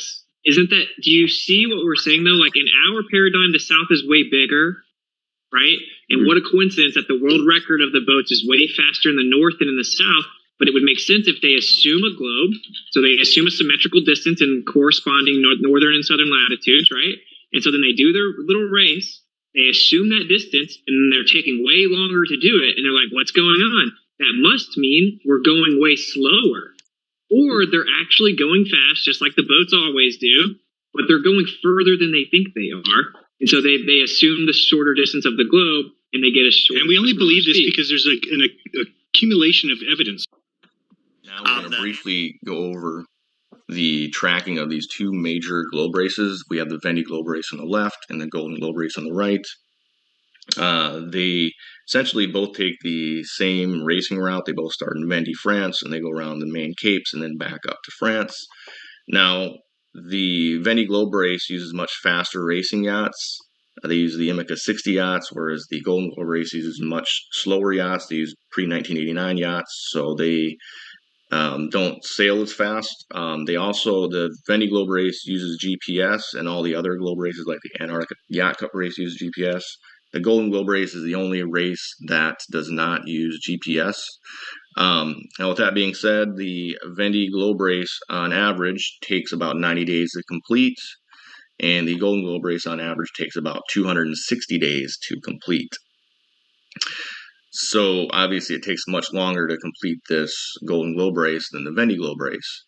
Now with this being said, if we take the distance over time to complete these globe races, with the average cruising speed of the IMICA 60 yacht on the Vendée globe race at 15 knots per hour, 17 miles per hour, the 90 days that it takes for it to complete, if we take the distance over time, that is about 414 miles per day on average, which comes out to about 37,281 miles to complete this Vendée globe race. If we even factor in the Antarctica current, that is going to take about 45,900 miles with the 4 mile per hour Antarctica current factored in for the Vendée globe race. And the Golden globe race, with the distance over time of the Russell 36 yachts at 6 knots or 7 miles per hour, it's 168 miles per day times 260 days. It comes out to 43,680 miles. And with the Antarctica current of 4 miles per hour, that comes out to about 68,640 miles. So now you have a major mileage discrepancy of, nearly 20,000 miles. Not only is this much larger than the equator of, a little over 24,000 miles, but why is the Golden globe race traveling nearly over 20,000 miles further than the Vendée globe race when they're actually racing, essentially the same exact route? This is because this 20,000 mile difference is because the Vendée globe race uses GPS and GPS boundary safety waypoints, whereas the Golden globe race does not use GPS, and that's where the 20,000 mile difference comes from. So obviously we can see there's major mileage discrepancies that simply do not work on the globe model. I wanted to show some more details on these GPS safety boundary waypoints and these built-in meridian distance corrections that are built into the GPS boundary waypoints. We can see here these safety boundary waypoints are between 45 degrees and 55 degrees. This keeps them away from, quite a bit of ways away from Antarctica, but it also keeps them from going to the more dangerous turbulent waters below 60 degrees south. Now, a lot of this information is actually released to us from a retired French sailboat globe race sailboat captain named Hervé Raboni, who told us about these GPS safety boundary waypoints in several interviews. Now, these GPS boundary safety waypoints, they follow these throughout the globe race, and this guides them through the race. Now, these safety boundary waypoints, again, they have these meridian distance corrections that are built into the GPS, which is what causes these major mileage discrepancies where they're navigating, nearly 20,000 miles further than what they should be if they were actually navigating below the equator. Now, a lot of these GPS meridian distance corrections were discovered by GPS engineers and physicists decades ago. One of them was a physicist named Paul Marmot, who wrote the GPS paper called The GPS and the Constant Velocity of Light. This detailed a lot of the built-in corrections. Basically showed that the raw GPS data was already Sagnac corrected, and it had corrections for relative simultaneity, Sagnac effect, and also meridian distance corrections that were built in between the meridian lines on the GPS coordinate system. So these meridian lines here, they had meridian distance corrections that are baked in, so this would basically cover the longer distances that would be navigated below the equator. And they also use globular to flat coordinate transformations to allow for spherical excess and the longer distances traveled below the equator. So it's all hidden in the coordinate system. Now, what I was saying, they do globular flat coordinate transformations. The GPS is basically like we can take the GPS data from, let's say, Lisa Blair's Antarctica quote-unquote circumnavigation, and we can plot that same coordinate transformation onto an azimuthal equidistant map, and we can plot all her coordinates onto that Gleason's map, and she's actually going around the interior circumference of Antarctica and not around the outside, as was what would be shown on here. So they're actually navigating around the interior circumference of Antarctica, and this is all baked into the GPS coordinate system and the coordinate transformations.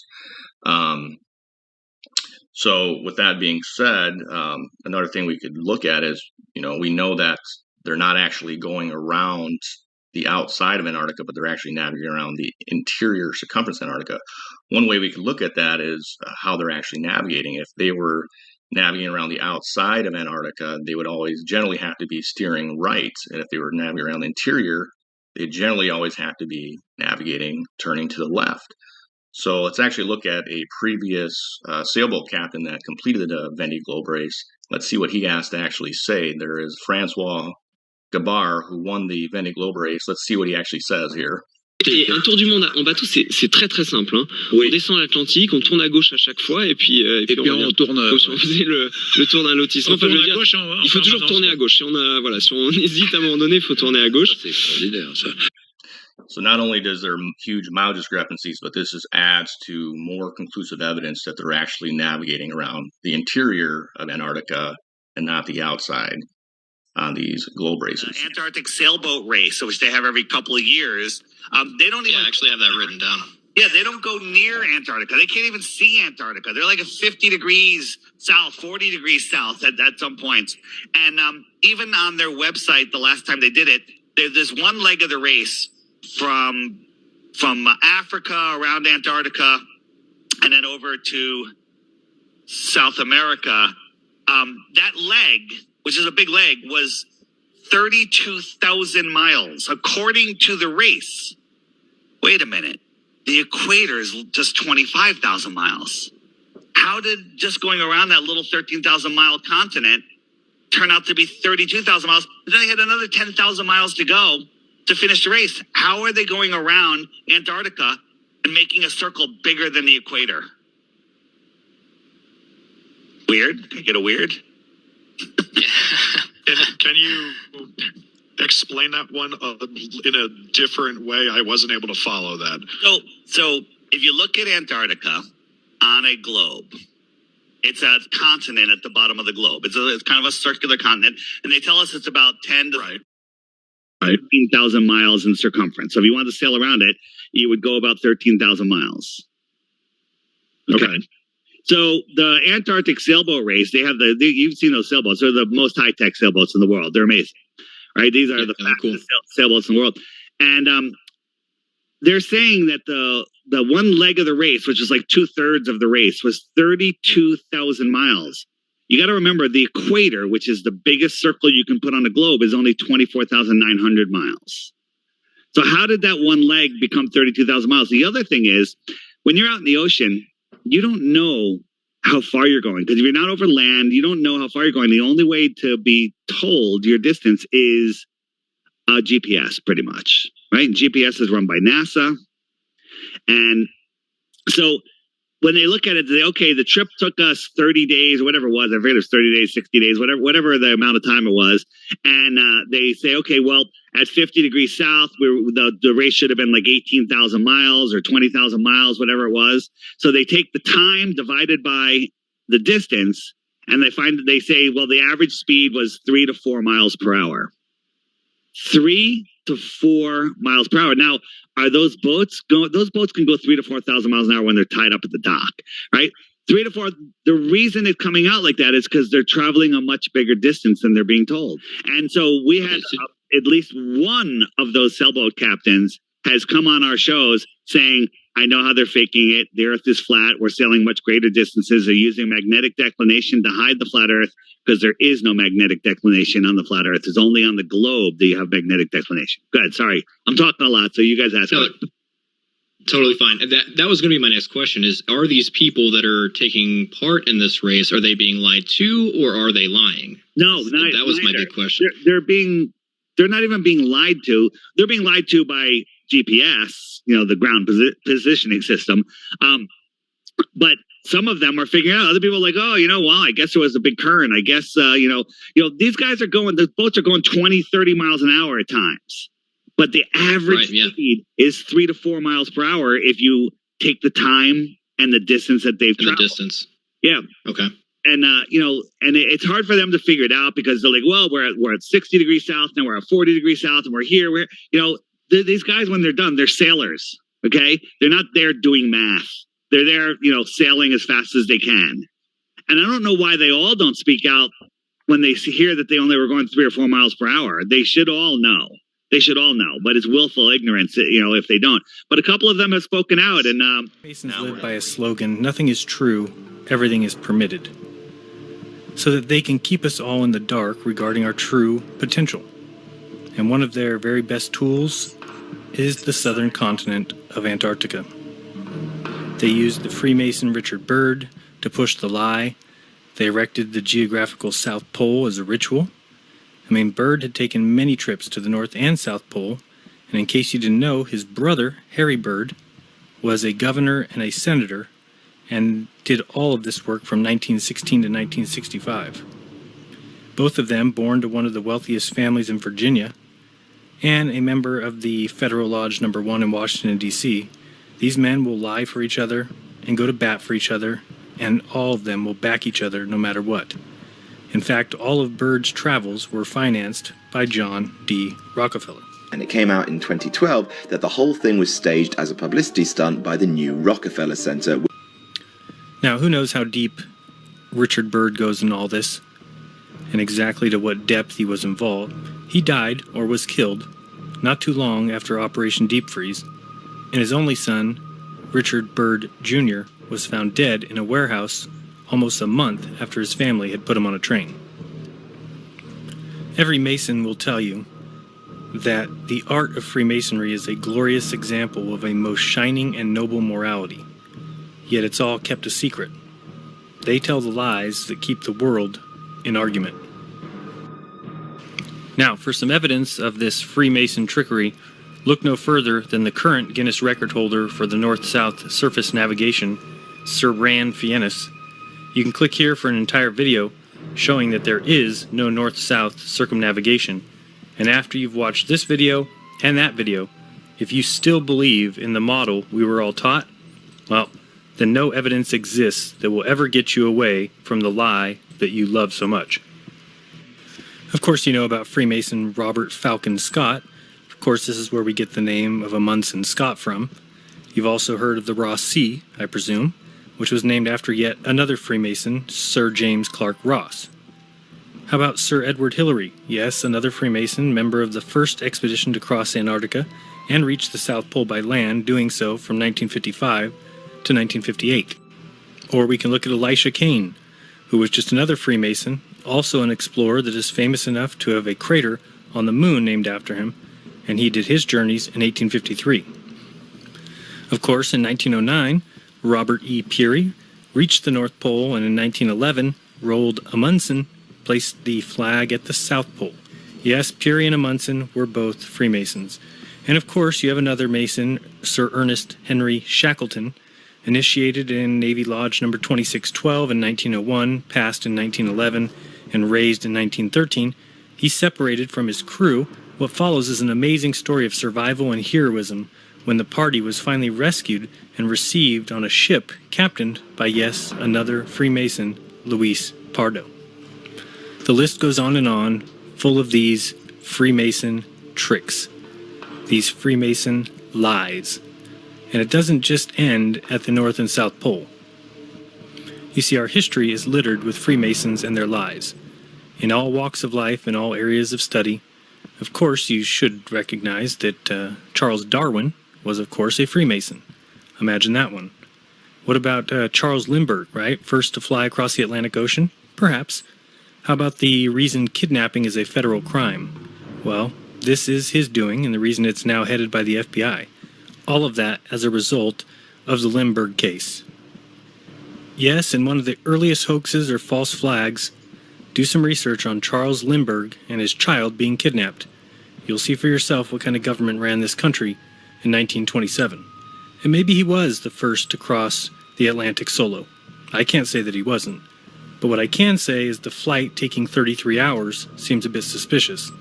And as the media reported, I'm very sure that during the flight across the ocean, through snow and sleet, he slept. You heard me. First solo flight from New York to London, the man slept. The feat had already been attempted 6 times, and all 6 men never made it. They all died. Yet Charles Lindbergh, the Freemason, he did it, while dodging storm clouds at 10,000 feet and dodging waves as low as 10 feet. He also found time to sleep. Not a worry. Yeah, those Masons are amazing indeed. It's like the Mason who went to the moon. And on his first step off the LEM, he pissed on the moon. And when he was ready to leave, the first time ever that it would be attempted, he said, "Roger, Houston, we're number 1 on the runway." Circuit breakers. So all in all, the deception here is becoming clear. Why would there be no footage of a 24-hour sun? Where's the proof? Where's the proof that we live on a ball? Go look at images from 70 degrees north versus 70 degrees south. On a globe, they should be nearly identical.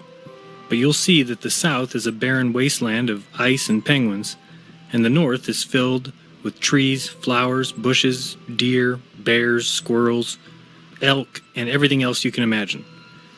Why do all of these South Pole and Antarctic flights and planes have no windows? Is there something they don't want people to see, perhaps? Like, what's that sun doing?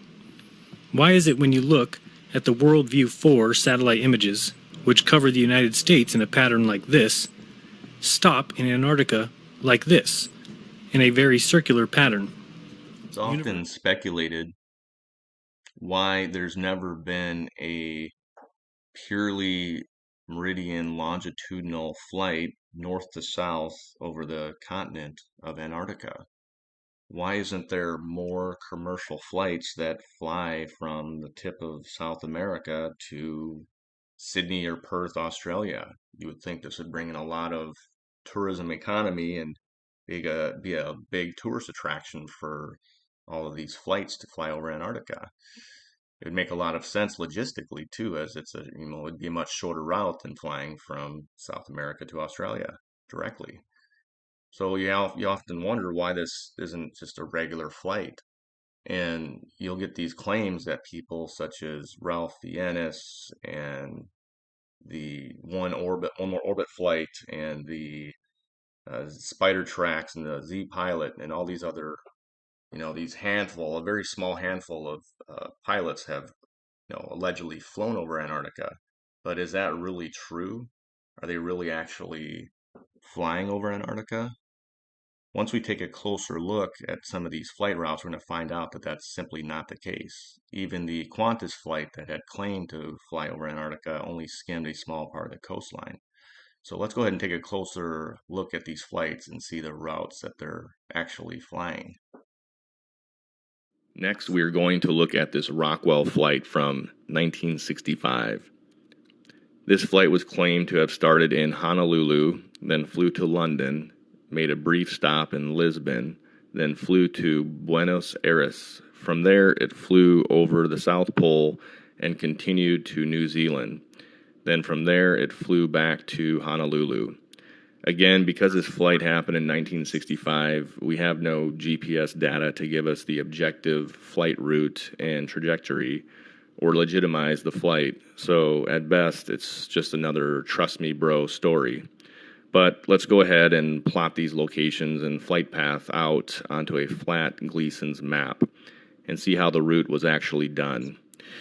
You can see from its route over the South Pole that it had to land in New Zealand rather than Australia because it could not fly the additional non-stop 4,500 to 5,000 miles of its Antarctica South Pole and coastline turn and much out-of-the-way Sydney flight path. So rather instead, it had to take a much shorter flight route to land in New Zealand, as the landing in Australia would have been far too many miles.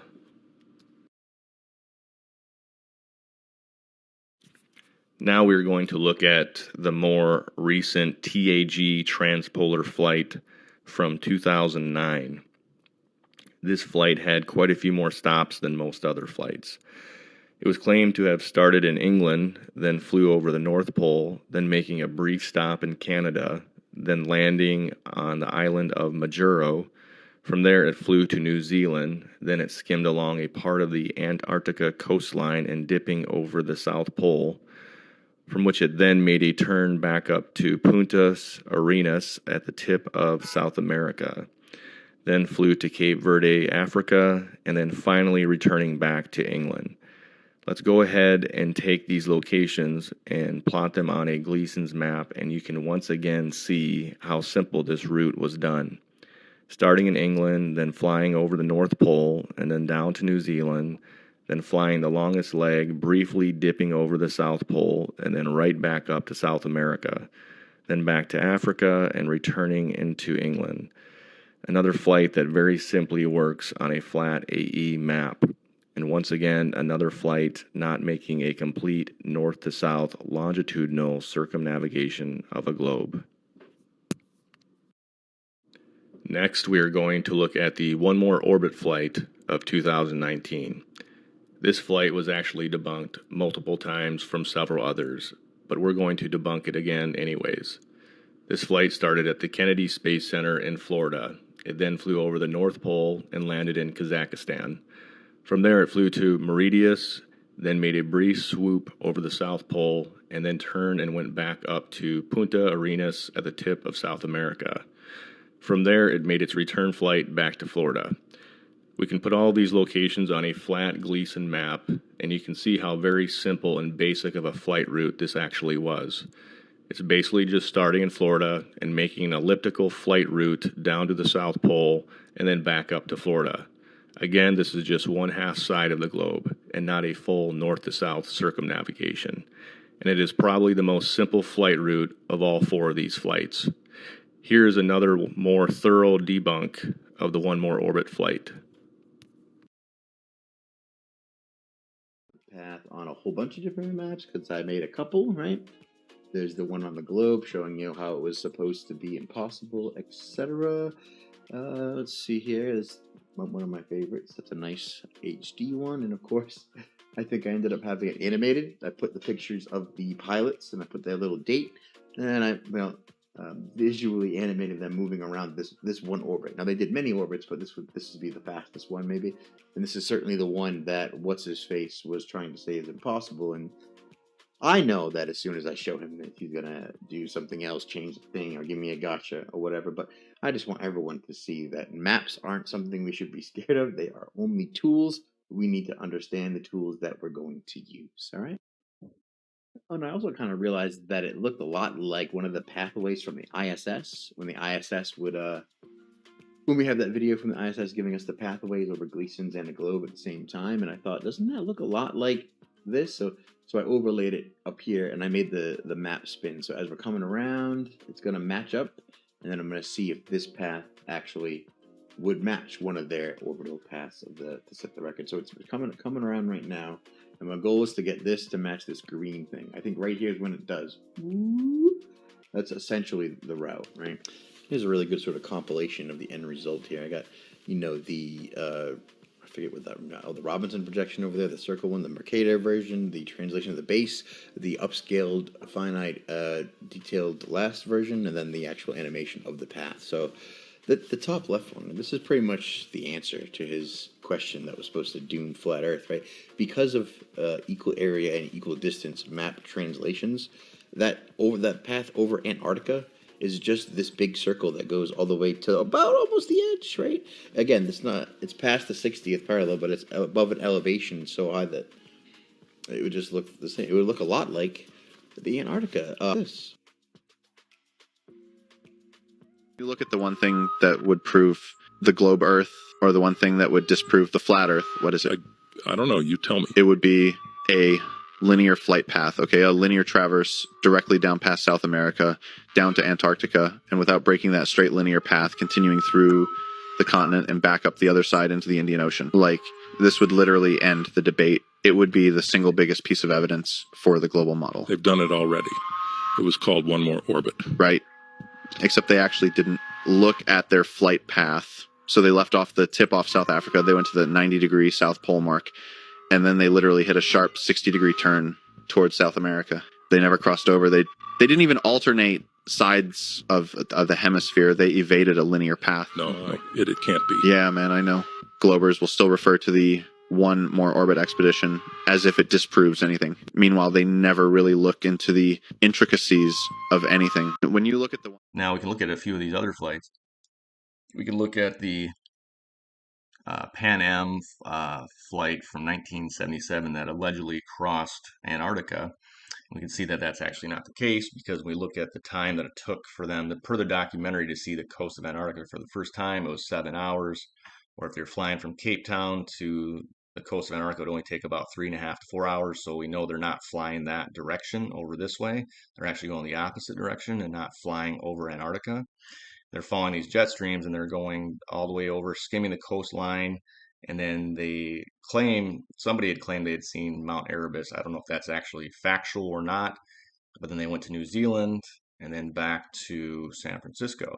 Now you could even make the argument that they flew from Cape Town over North Pole to New Zealand back, and then back to San Francisco, because at the time still work right. So there's obviously other routes that they could take that's not flying over Antarctica. But the biggest thing with that is you can see the Amundsen Scott here, and you can see the flight from the picture from the flight out the window, where they show these mountains, all these mountains, this mountainous terrain, which wouldn't exist at Amundsen Scott. They don't have any mountains for many, hundreds of miles. So it's impossible for them to fly over the South Pole or the full continent of Antarctica. So that was a pretty easy one to debunk. And I have another more detailed debunk video on this Pan Am flight on my channel. Another flight is the Spider Tracks flight that they claim flew over Antarctica, and I believe it's 2018. Now this flight kind of did basically what a lot of these other flights that claim to fly over Antarctica do, is it just flew to from South America to the South Pole, and it kind of made a 180-degree U-turn, and basically went back the opposite direction it came from, back to South America. It made a 180-degree U-turn back to South America, then back to New Zealand, and then back to their return flight, their return destination. So it just made a 180-degree U-turn, half circumnavigation, and never actually flew north to south over Antarctica. And even with the Qantas QF-14 flight that claimed to fly over Antarctica, and on the longest flight longest ever commercial flight from South America to Australia. It didn't actually fly north to south over Antarctica, even on the per the globe model, it didn't. And you can take the flight radar 24 coordinates and you can plug them in, and you can see for just a very brief duration, it skimmed a very small part of the edge of the coastline of Antarctica, and then it skimmed back over to Darwin, Australia. So it's another flight that never actually flew north to south over Antarctica. There's also this Our Fantastic Planet flight from, I believe, it's 1987. This flight had claimed to fly north south over Antarctica, which there's so many discrepancies with this one. It's hard to put in a short summary video, but he logged way too many miles for the time it would take to fly over Antarctica. And we can actually, I plotted it out on a Gleason's map, all the base stations and the actual routes that he took. But he spent over 28 days just flying in Antarctica to get from north to south over Antarctica. So it took him almost a month just to fly over Antarctica.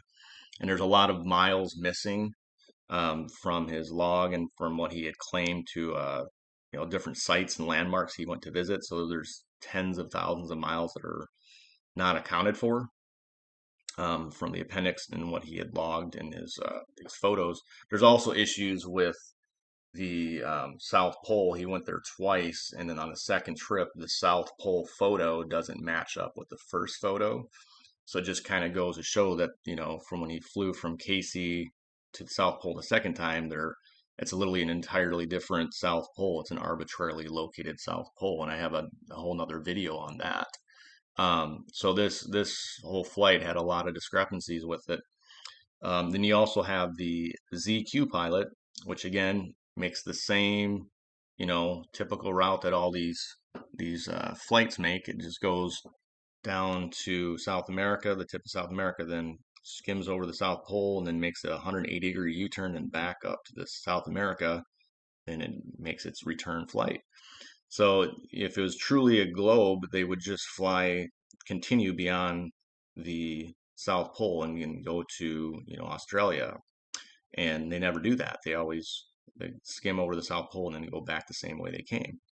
So if you kind of see that's the case with all these flights that claim to fly over Antarctica, but there's literally never been a flight in the history of aviation, in the history of human exploration. There's never been a flight that has actually ever flown north to south on a pure longitudinal journey over Antarctica.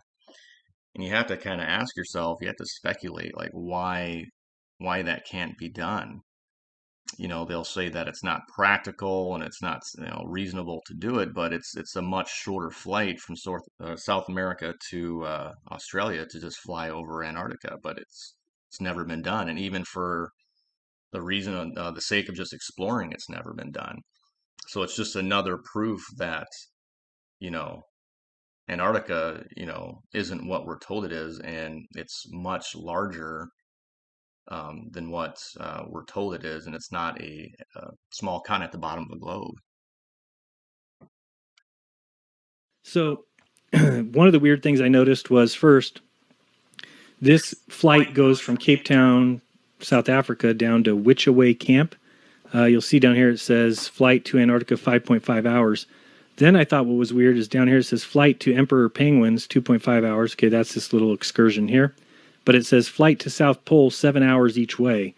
So that's interesting that this flight here, 7 hours each way, this flight here is 5.5 hours. Just interesting. But as we get down here,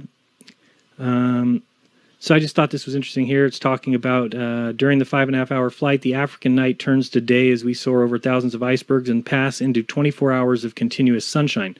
So it's just interesting that they don't say, circling sun, 24 hours of sun, it's sunshine. Well, the coffee cup caustic would cause that kind of an atmospheric effect. This here is interesting. Doesn't really look much like the sun, but this is your digs for 80,000 a person. It's pretty gnarly. I guess you get to go see these penguins. So now you can check out this site if you want. It is white-desert.com. They look legit. I can't tell. I've not ordered any. I don't know who's paying that kind of money to go on these trips. But there was something else I was going to show on this, or I don't remember. This is the itinerary. Thought there was something else I wanted to show. Nope, not that. Nope, nothing I can remember here. Please bear in mind altitude sickness. Nope. Yeah, so this anyway, $80,000 a person. What a total joke. And this just does mention that flight extra time that I was talking about, because it talks about, even though it says we stop for 1 hour to refuel and then continue another 2 hours, well, they say here the first part of the journey is a 5-hour flight to refueling stop. So it does fly 5 hours, stop, and then fly 2 more for a total of 7, when the flight, which is much longer, maybe we can check that out real quick. I didn't do that, so let me see. If we go to Google Earth, let's just check that out real quick on the fly. So if we are going from Cape Town, and we're going to be, where's Cape Town? Right there. So they're going to fly to, I didn't really see where they were going, like here-ish. Let me go check that real quick. That map was up here. Okay, so about there. So, and then, so I got 2,500 miles, and then they've got, let's clear that, 2,500 miles, but then from here to the South Pole, 1,300 miles. So you're talking about 1,200 miles further, but you're getting this distance done in 5.5 hours, but you're getting this distance done in 7. I don't know, just seems very interesting, something to look at. And then it showed a 2.5-hour flight, basically going from here to here, which we've got about 668 miles. So when we look into the exploration of Antarctica, we end up discovering a lot of mysterious discrepancies and a lot of aspects of these so-called expeditions and traverses and crossings of Antarctica just do not add up. The math doesn't work, the days and times, the starting points and end points of where they're starting in Antarctica and ending Antarctica just don't really line up with the dates and times, and there's a lot of missing information. So why would there be so many issues with a lot of these crossings in Antarctica? Well, for one, if Antarctica isn't a small ice continent at the bottom of the globe like we're told, then there's going to be a lot of issues with getting from point A to point B. You'll also notice that a lot of these traverses and crossings, just like the flights, they never actually take a complete north to south meridian journey across Antarctica. They always take the general same route, like 99% of the time. And they always usually start from up the west to east of Antarctica, and or vice versa, east to west. And they take the same route on all of these expeditions. And you have to kind of wonder why isn't there ever explorers that actually go north to south? Now, there was one expedition that did make a route from north to south of Antarctica, but we're going to find out that that doesn't add up with all of these other expeditions, and they basically set the tone and set the narrative for nobody to ever make that same north and south exploration over Antarctica again, because it's just not reasonable, and the timing of it just doesn't make sense. And plus, if we start throwing GPS in there, it's going to it's the whole, jig is going to be up. You're going to discover that the route that they're taking is not the actual route that it should be on a globe. So let's go ahead and take a little bit of a closer look at some of the discrepancies with these alleged traverses and crossings of Antarctica. On to the other recognizable local name, Colin O'Brady. You know this guy, right? I mean, he was on KGW like a million times. We did a bunch of stories about him. He's a Portland guy. He's an adventurer. He made a huge name for himself nationally and internationally in 2018 when he crossed Antarctica. He called it the first ever solo, unsupported, unassisted crossing of the continent. Then he wrote a book about it called The Impossible First. And he did a whole lot of press afterward, even with us here at KGW, where he talked about a lot of things, all of his amazing accomplishments like summiting the tallest peaks in every state, finishing with Mount Hood. Summit of Oregon! I freaking did it! And, that was incredible. That was so much fun to set this world record and to be able to finish it actually, here in my local community. So many people came out and supported the finish of that up at Timberline Lodge. We had a big, celebration up there. So kind of a funny story. We were actually supposed to have Colin O'Brady in the studio today for Tonight with Cassidy. But then we saw this. National Geographic published this massive investigation questioning O'Brady's story. The article says that O'Brady embellished his journey across the Antarctic. Now, in his book, O'Brady wrote that at times there was no way of contacting people for help. The article claims that wasn't true. O'Brady also boasted he crossed the entire continent, when in fact he crossed kind of a narrow section of it, far smaller than stretches previously crossed by other adventurers. In short, we got tonight's quote of the day by famous writer-adventurer John Krakauer, quoted in the article saying O'Brady needs to be called out for his false claims. Now, we interviewed the author of that Nat Geo article today, and he stands by every word of it. I've spent a couple months on it. I've interviewed dozens of people, including many of the world's top polar experts. And it's raised a lot of questions about the claims that Colin is making about what he achieved in Antarctica. So back to kind of what we were saying before, how he was supposed to be here, Colin O'Brady, in the studio today. But then we saw the article. Then we wanted to talk about that instead. So he decided to postpone, which I do completely understand. He wants to get his ducks in a row. He did put a statement out on Instagram. He says that he, quote, stands by every word in my book. But we certainly hope to get a chance to talk to him in person soon. Now, with this Colin O'Brady route, he basically started up from the Ronnie ice shelf, and then he went to the South Pole, and from the South Pole he went to Leverett Glacier, which, if I remember right, it's around 85 degrees latitude. So it's a little bit ways in from the foot of the Ross ice shelf, and there was a lot of discrepancies with his route though, because there's stuff that he left out of his book, and from his starting point and his end point, and he basically went a little bit off course. He's saying allegedly because of the wind, and the place that it took him to on his route, it took him to he claimed it was a very rough terrain that he couldn't be rescued in from where he was at because it was too isolated and too remote. But then we found out that he was actually on a graded, flagged route that like wealthy tourists actually use. And so it was much easier for him to walk and ski, and he obviously made a lot quicker time on that route because he wouldn't have really any sastrugi fields or any rough terrain to deal with. And obviously that route would be a lot shorter.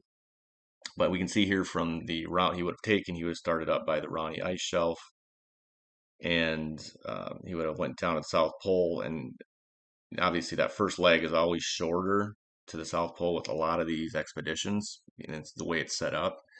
And then you can see where he ended, we're over by about 145 degrees latitude. Now this route doesn't really look too terribly long here, but it's obviously probably going to be even a lot shorter than what's shown here because they manipulate the distances of these base stations and the land continents with magnetic declination, and also with the unclaimed land territory and arbitrary interior bases and South Pole locations, which I'll get into a little more detail here in a bit. But they have it set up strategically with the unclaimed land and the magnetic declination, which you can never really dead reckon from, like, let's say Cape Town, Africa, down to Antarctica to a certain base station and just take a straight route there, because you're going to be hundreds, thousands of miles off even from that location, because different magnetic declination from anywhere from 100 degrees, 70 degrees, 80 degrees, 100 degrees, up to all the way to like 180 degrees, of magnetic declination to the South Pole. So it's, they use that to strategically locate these base stations. So they say they're in one location, but they're actually, 1,500 miles this way or 2,000 miles that way. And it's all laid out with, coordinated with this magnetic declination. With that being said, there's, these interior locations of these base stations like Concordia and Vostok, like they're basically located strategically to be in a certain region of different base stations to get to those locations and relative to the South Pole. So like we can look at, even with some of these South Poles, there's, I believe there's actually arbitrarily located South Poles, because when you look at the, like I covered this before with the Our Fantastic Planet, but he went to the South Pole twice, and like the first photo he had taken at the South Pole, it showed all of the scenery, the scientific dome, and then the Amundsen Scott Station would be over here, a very large building. You see all these wood signs between the regular country signs here, continental signs, or the flags. And so you see all this scenery and background scenery here, and then you go to the second time he was there, like it was 2 or 3 days later when he backtracked to go back there from Casey Station, and you'll notice that the scenery is completely missing from the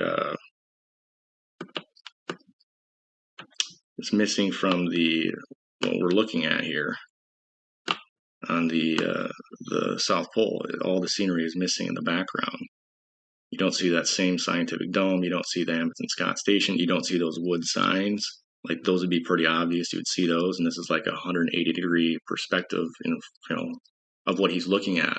So it's almost a 360 panoramic view. Obviously, there's nothing behind him or the sides of him.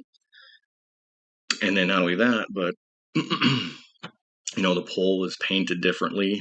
The top stripe.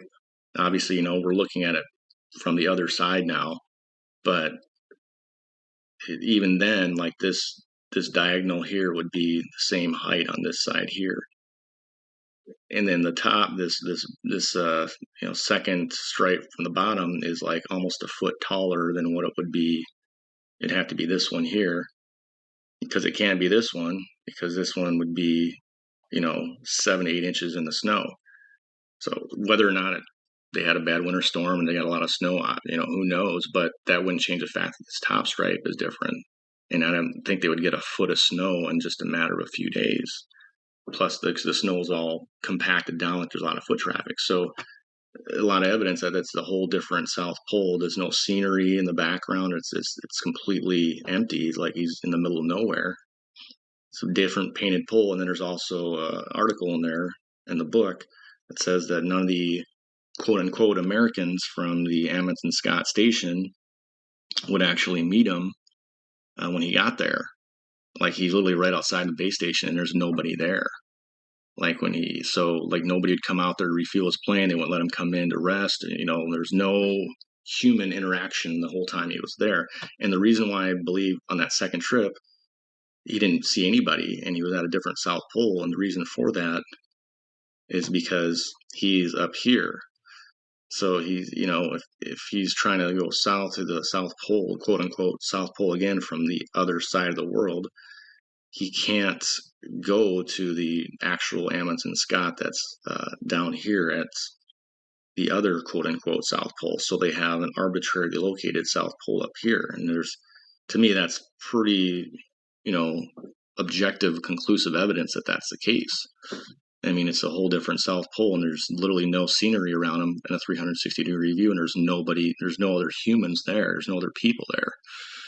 So there's a lot of evidence that there's arbitrary locations of not just the base stations, but even the poles.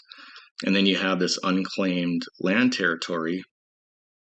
And, with that's even more suspicious, because when we look into the history of that, like all the way back to the days of the Antarctica Treaty, they said that this region of West Antarctica, it was off limits to any countries. Nobody could put any base stations there.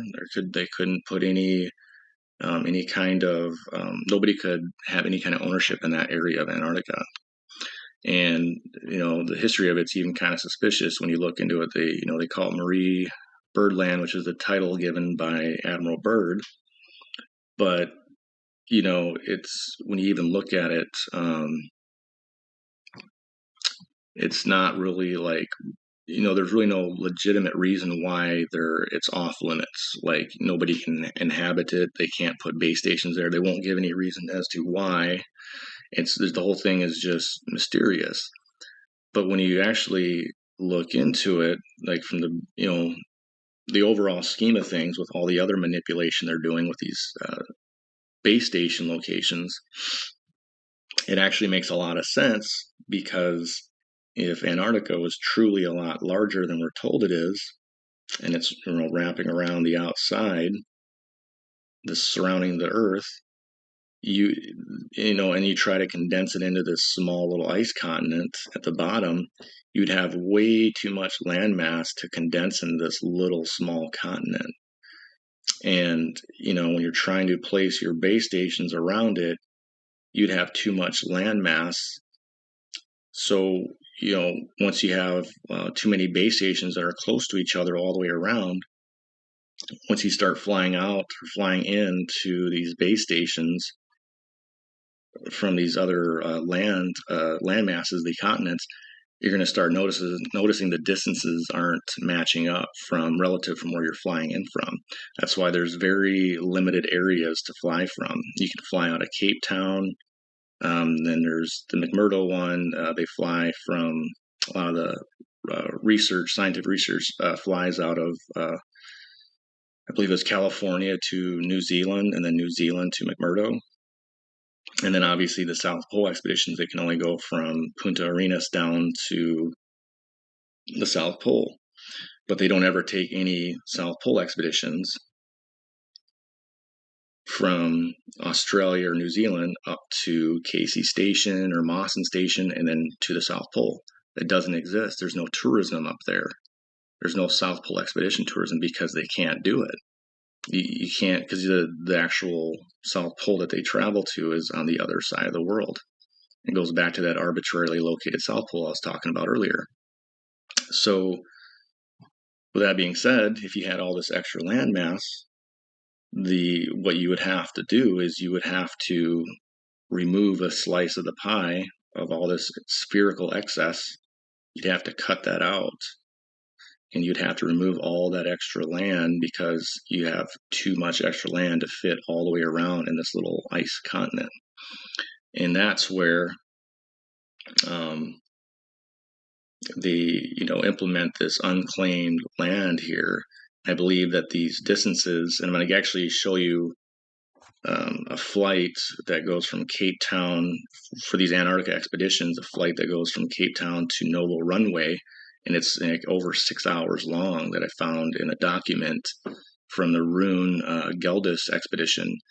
And it puts it, Novo Station way down here. It couldn't be like right up here like they say it is. It'd have to be, because that would only be like a couple, hour and a half, 2 hour flight. So with the jet streams and everything, it'd have to be way down here, like close to South Pole. And I think we're gonna get more detail on that, but when you look at all the distances between these Antarctica base stations and the flights and the way it's laid out, and then you throw in this unclaimed land territory, this whole slice of land that's taken out of Antarctica, then it all kind of starts to make sense how they're manipulating these distances. So, and like I was saying with Colin O'Brady, they actually said that there is a flagged, graded route. It's a road that goes through here, this unclaimed land. So obviously that's going to make it much easier to navigate through there, especially if you're kite skiing, which a lot of these explorers do. They're going to be able to travel a lot farther at greater distances if you have a smooth graded road. Previously done a pretty extensive debunk video on this Mike Horn expedition from 2017, but we'll kind of go over some brief details on it. Obviously you can see the route he took from Novo Station to the South Pole and then Dumont-Durville. Now this expedition had a lot of discrepancies and time frame and mileage discrepancies, a lot of information missing of when he actually got to the South Pole, contrary articles saying he got there weeks earlier than he was supposed to, and I think that's all for a specific reason. That first leg is always much shorter than the second leg when they go through that unclaimed land territory in Antarctica. So there's a lot of stuff that didn't add up with this, as well as when he finished the route in Dumont-Durville, there's no real-time timestamp photos of when he was there on his social media. So a lot of stuff missing, but let's go ahead and look at the route that he took on a flat AE map and see exactly the route he took. We can see this is the route that Mike Horn took on this rendered drawing, which is on a regular polar projection. You can see he started up at Novo Station and navigated to the South Pole and then down to Dumont-Durville. Now, if we transfer that onto a flat AE map, we get something like this. He would have started at about Novo Station here, and he would have navigated the South Pole, and then he would have went through this unclaimed land territory, as I had mentioned earlier, and then he would go up to Dumont-Durville.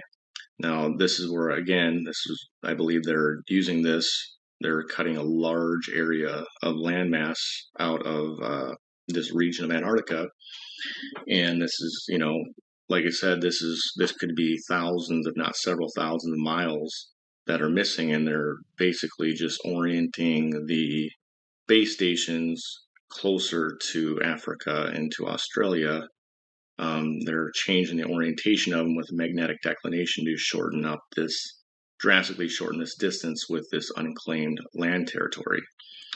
Now, just to kind of give you a relative idea of what speeds he's actually navigating, we can look at the professional kite skiers from these Ragnarok races in Norway that are navigating. If this is actually like it was a 2.5 or 3 hour time lapse, and for nearly 3 hours he never drops below 20 miles per hour.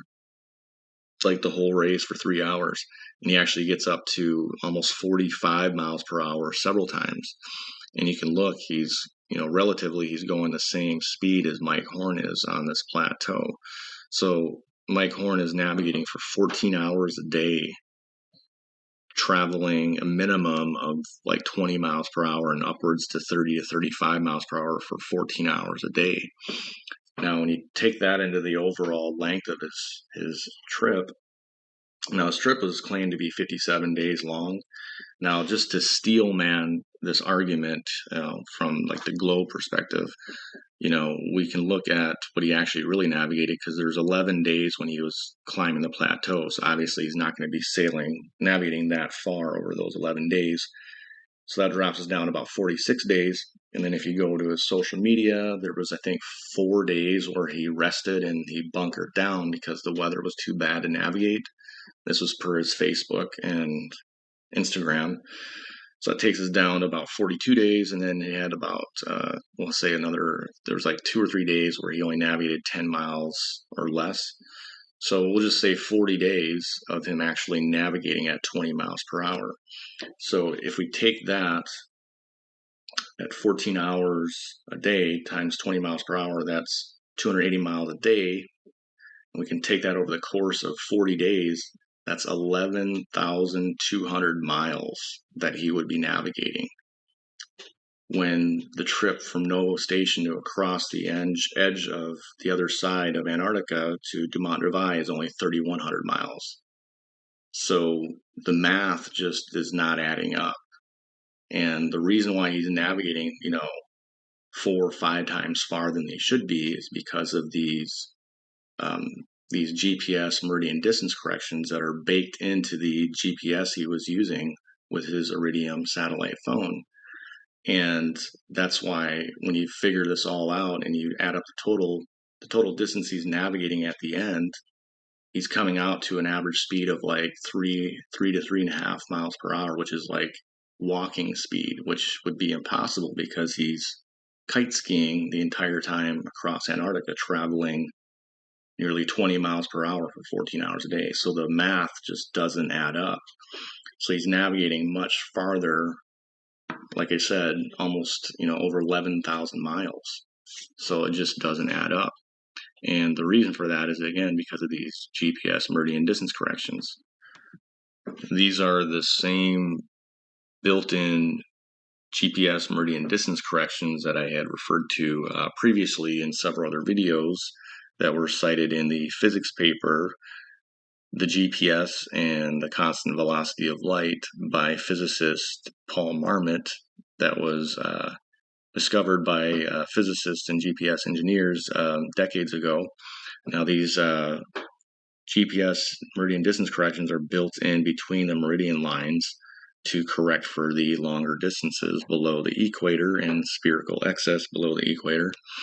And this is why when they navigate all these extra miles, it's only showing that they're, navigating, 2 to 3 miles per hour when they should be navigating, 15 to 20 miles per hour over these long distances, because the GPS is automatically making these corrections in the GPS coordinate system on the ECI reference frame and the atomic clock. It's all built into the synchronization of the GPS coordinate system.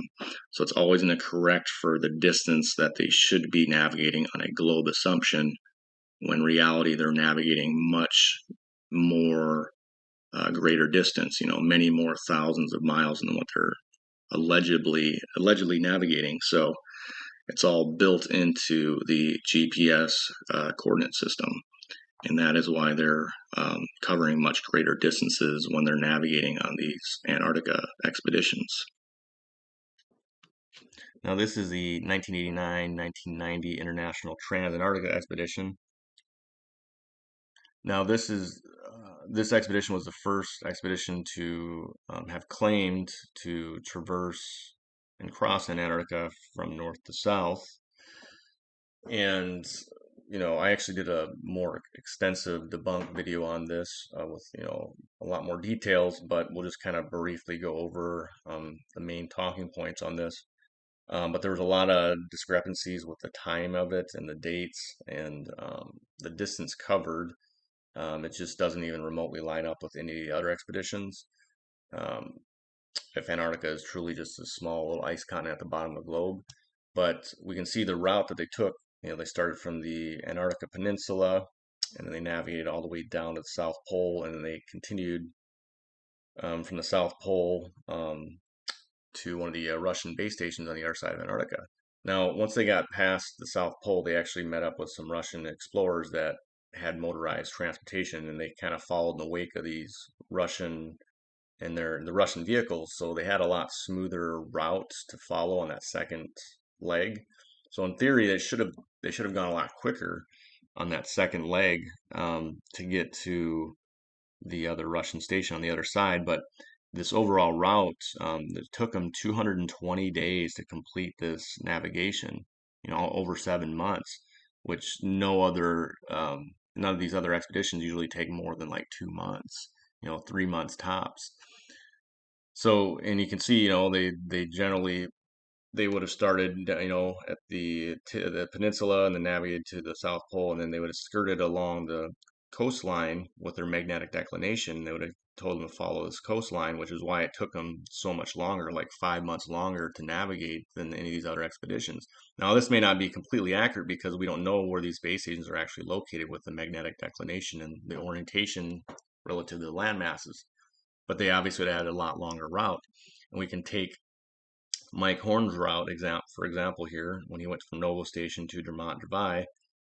This route here was about 3,200 miles, and it took 57 days, whereas this one here from Will Steger on the right was about 3,700 miles, and it took 220 days. So it took about 500 miles longer, and it took them 5 months longer to do it for just 500 miles, which makes absolutely no sense. And that's why no one ever flies or navigates, these expeditions north to south, because it's not logistically reasonable to do it, and it's going to take much longer. And it just goes to show another impossible discrepancy with the landmass of Antarctica, and that Antarctica is actually much larger and has a lot greater land mass than what we're told it is. My knowledge, people tend to be taking more or less the same path when they cross Antarctica. People are going this way, not something like, for example, this way. It appears that in general, all so-called Antarctic expeditions take roughly this same path. They generally worked in this area, the path, and then over in this area, which would be perhaps the bulge, if the bulge theory is correct.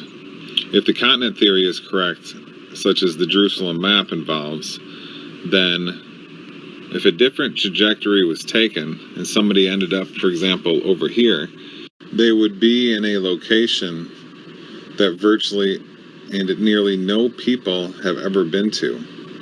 They could be the first person setting foot on a certain geographical point on Earth.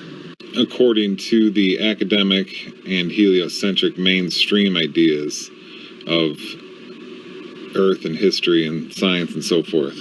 Therefore, it is curious that basically the same path is taken by all people. Perhaps this is a path which has been informed to people is the best path to take, and so people follow along and naturally just take it.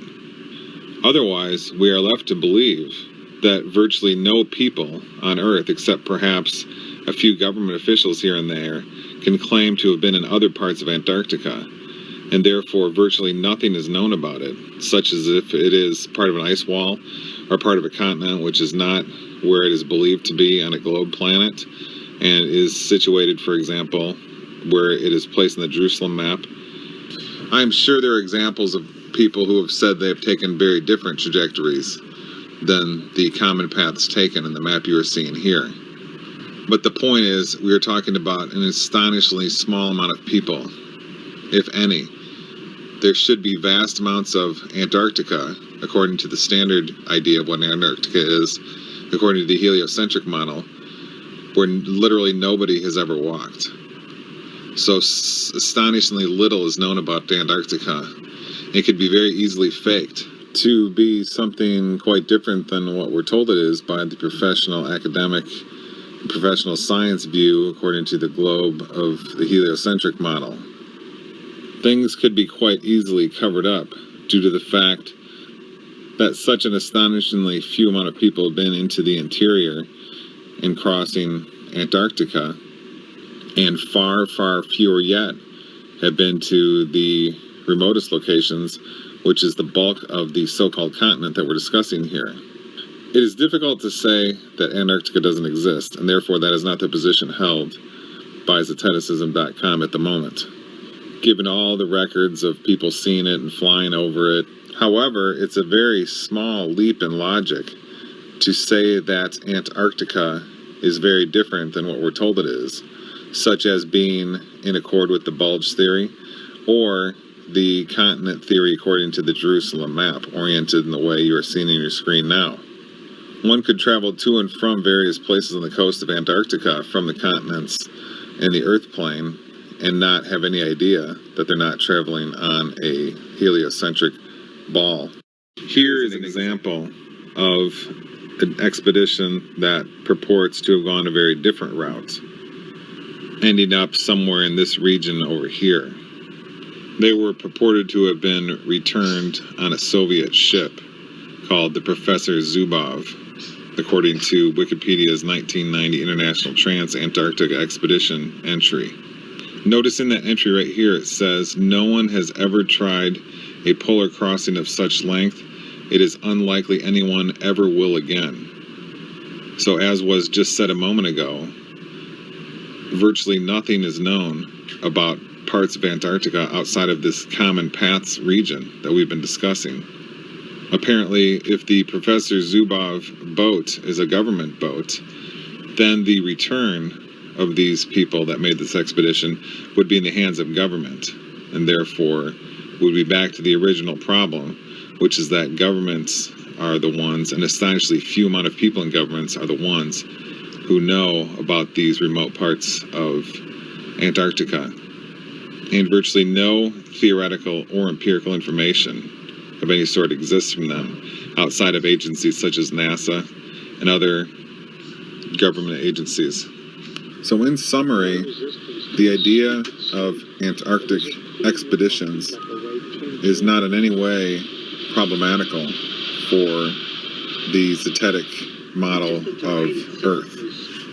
And as with so many other things about our world, such as airline flight patterns, the strange oddities about NASA, the oddities about the Antarctic cruises and Arctic airline trips with Antarctica Airlines, the Antarctica sailboat race, all of these things have enormously strange qualities to them, which are unexpected.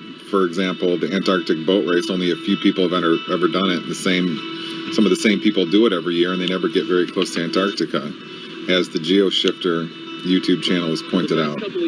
These Antarctic expeditions also fit in the same pattern, which is that they have all kinds of curious aspects to them. Why the same path taken all the time? I'm sure, of course, there's some reason that people are going to give, such as people falling through the ice or mountains in the way and so forth. But as implied above, how do we know? There's virtually no information on the vast majority of Antarctica other than clandestine government agencies. But to get back to the point, the idea of Antarctic expeditions is in no way problematical for Zeteticism. Sir Ranulf Fiennes, he goes by the name of Ran. One of the things he did was a 3-year trip to circumnavigate the Earth north-south. And are we dealing with some just regular guy? Or are we dealing with Sir Ranulf Twistleton Wegzara Fiennes, the 3rd Baronet, OBE? He was in the British Army for 8 years. He inherited his father's baronetcy. He's also cousins to Queen Elizabeth. So you don't have to look too far to see what kind of guy we are dealing with here. And a recent Telegraph article tells us that Sir Ranulf was in court recently because he was accused by Natalie Harrison of faking injuries to make his expedition seem more risky and exciting. And Natalie, she actually got hurt the second time she fell into a crevice on purpose. And you see him here with a ladder. I don't know who's carrying that for him while he's on these little journeys. But, oh, by the way, since Harrison agreed to go along with the 2 fake stunts, she got 0. In fact, she was ordered to pay Sir Ranulf Fakes-a-Lot $50,000 to pay for his lawyer fees, because the judge actually said that it was her choice to go ahead and agree with his idea of faking accidents. He is, of course, a Freemason, a member of the Belvedere Lodge, number 503. Of course, it runs in the family. But now let's take a look at this 1979 to 1982 Trans-Globe Expedition, the North-South Pole Circumnavigation. Yeah, right. No one has ever done that. No one has ever done that in the history of Dota. So let's take a look if there's any discrepancies that might lead us to believe that maybe this is some, I don't know, horseshit. It looks like 52,000 miles, it says here, in total was covered during this Trans-Globe expedition. Again, north-south navigation, 25,000 mile circumference, yet 52,000 mile trip. And we can note that it says it was such a huge challenge, no one has ever repeated the route. So now let's look at the Guinness Book of Fakery. According to this, we've got 35,000 miles. Okay, well, that's a little different. And this is the Guinness Book World Records page. This is the Trans-Globe ship that actually he used to travel up and down the globe, I guess. They also had an interesting apparatus here. This is the Trans-Globe Expedition, the plane. So even though they're supposed to be doing surface navigation, who knows what they actually did. Let's see here. This is the actual homepage for Saran, the expedition. Oh, now it's a 100,000-mile route. You lie to me. You make an excuse. So they've now jumped from 35 to 52 to 100,000 miles, all talking about the exact same trip. This image here is from Antarctica in space. This is actually released to the public in October of 2015. That and several other images from space of Antarctica. Now, when you look at it, a lot of people have this on their desktop and they hail it to be an absolute proof of it being a ball. In here you can get a lot of trolls, a lot of hate, and as you can see here, this guy, Nick Taylor, you are retarded. Everybody who doesn't think this is real,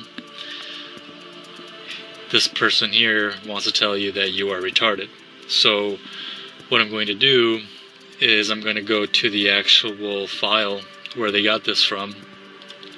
I will put this link where you can download this anywhere on a computer and just do some basic analyzations on it with Photoshop or any free software that you have, and immediately you can see that this is the same image. It's just turned to the right. But what I want to do is I want to look at the layer here, because this is a background that's transparent. Interesting enough, there is something you can just zoom in, and this line here is supposed to be the atmosphere, and you can see that the mountains go above the atmosphere. Now, in a lot of the other videos that I've shown you, the atmosphere goes up above 250 miles, 500 miles. There are no mountains in the world that are above the atmosphere. Now, if I add a layer behind what we're seeing here, I'm going to make a square. You can clearly see when I zoom in, this is the ozone layer. And you can see that the line of the tip of the mountain goes above the ozone layer.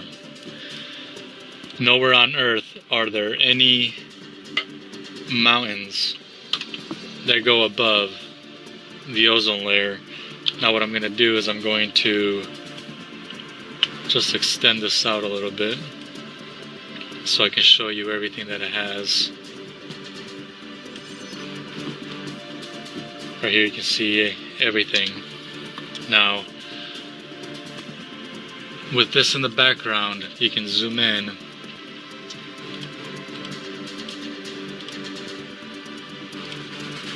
and you can see that clear ozone layer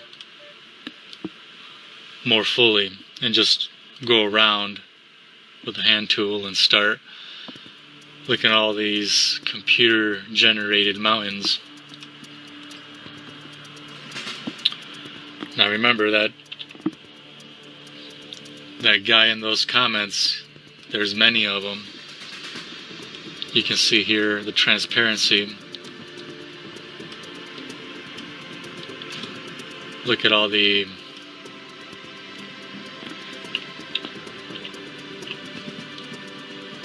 snow, and over here you have something very interesting that you can actually see the color of the water in this area. There's a different kind of blue there. I guess this camera is very precise that you can actually do that, right? Now, when we go up again, you can see the atmosphere, the ozone layer, and more fake mountains. But people are being fed this constantly through news sources and Facebook shares and science websites that this is an actual picture of the globe Earth. Now, if you didn't realize that just from the very start that the mountains coming out of the ozone layer, that's a dead giveaway that this is a fake image. And what I'm going to do here is I'm going to flip it clockwise so we can see that this is the same image that we are looking at in the picture that's depicted in the Facebook comments. Now, here it is.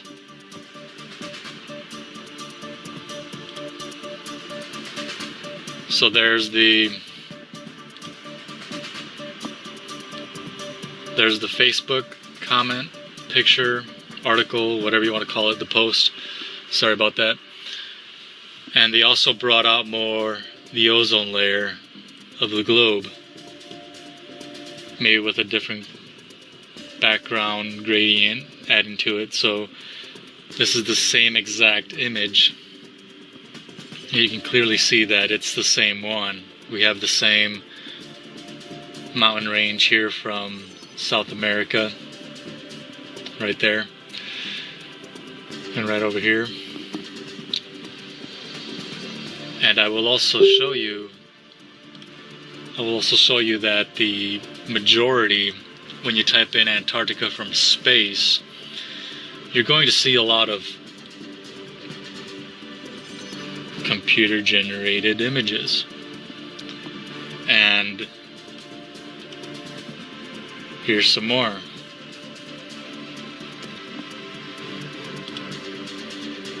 I've gone a long time trying to find an actual picture from Antarctica from space, and I'm just not able to find one. Now, when we go back to the image, another thing that we can do, let's turn it back.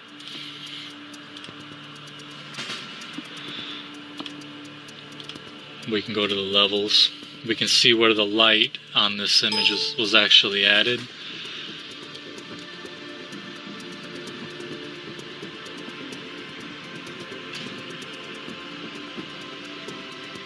So from right here, we see the strongest source of light comes from the bottom of Antarctica.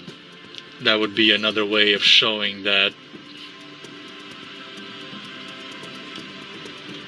where's the sun hitting on the bottom of of Antarctica with a sunspot. There's no such thing of that even happening on the heliocentric model. So people who are constantly bashing everybody for this image, showing this image as proof and everything, just really don't know what's going on. After taking a much more extensive, comprehensive look into Antarctica, we start to discover a lot more of the mystery that has been shrouded Antarctica for centuries.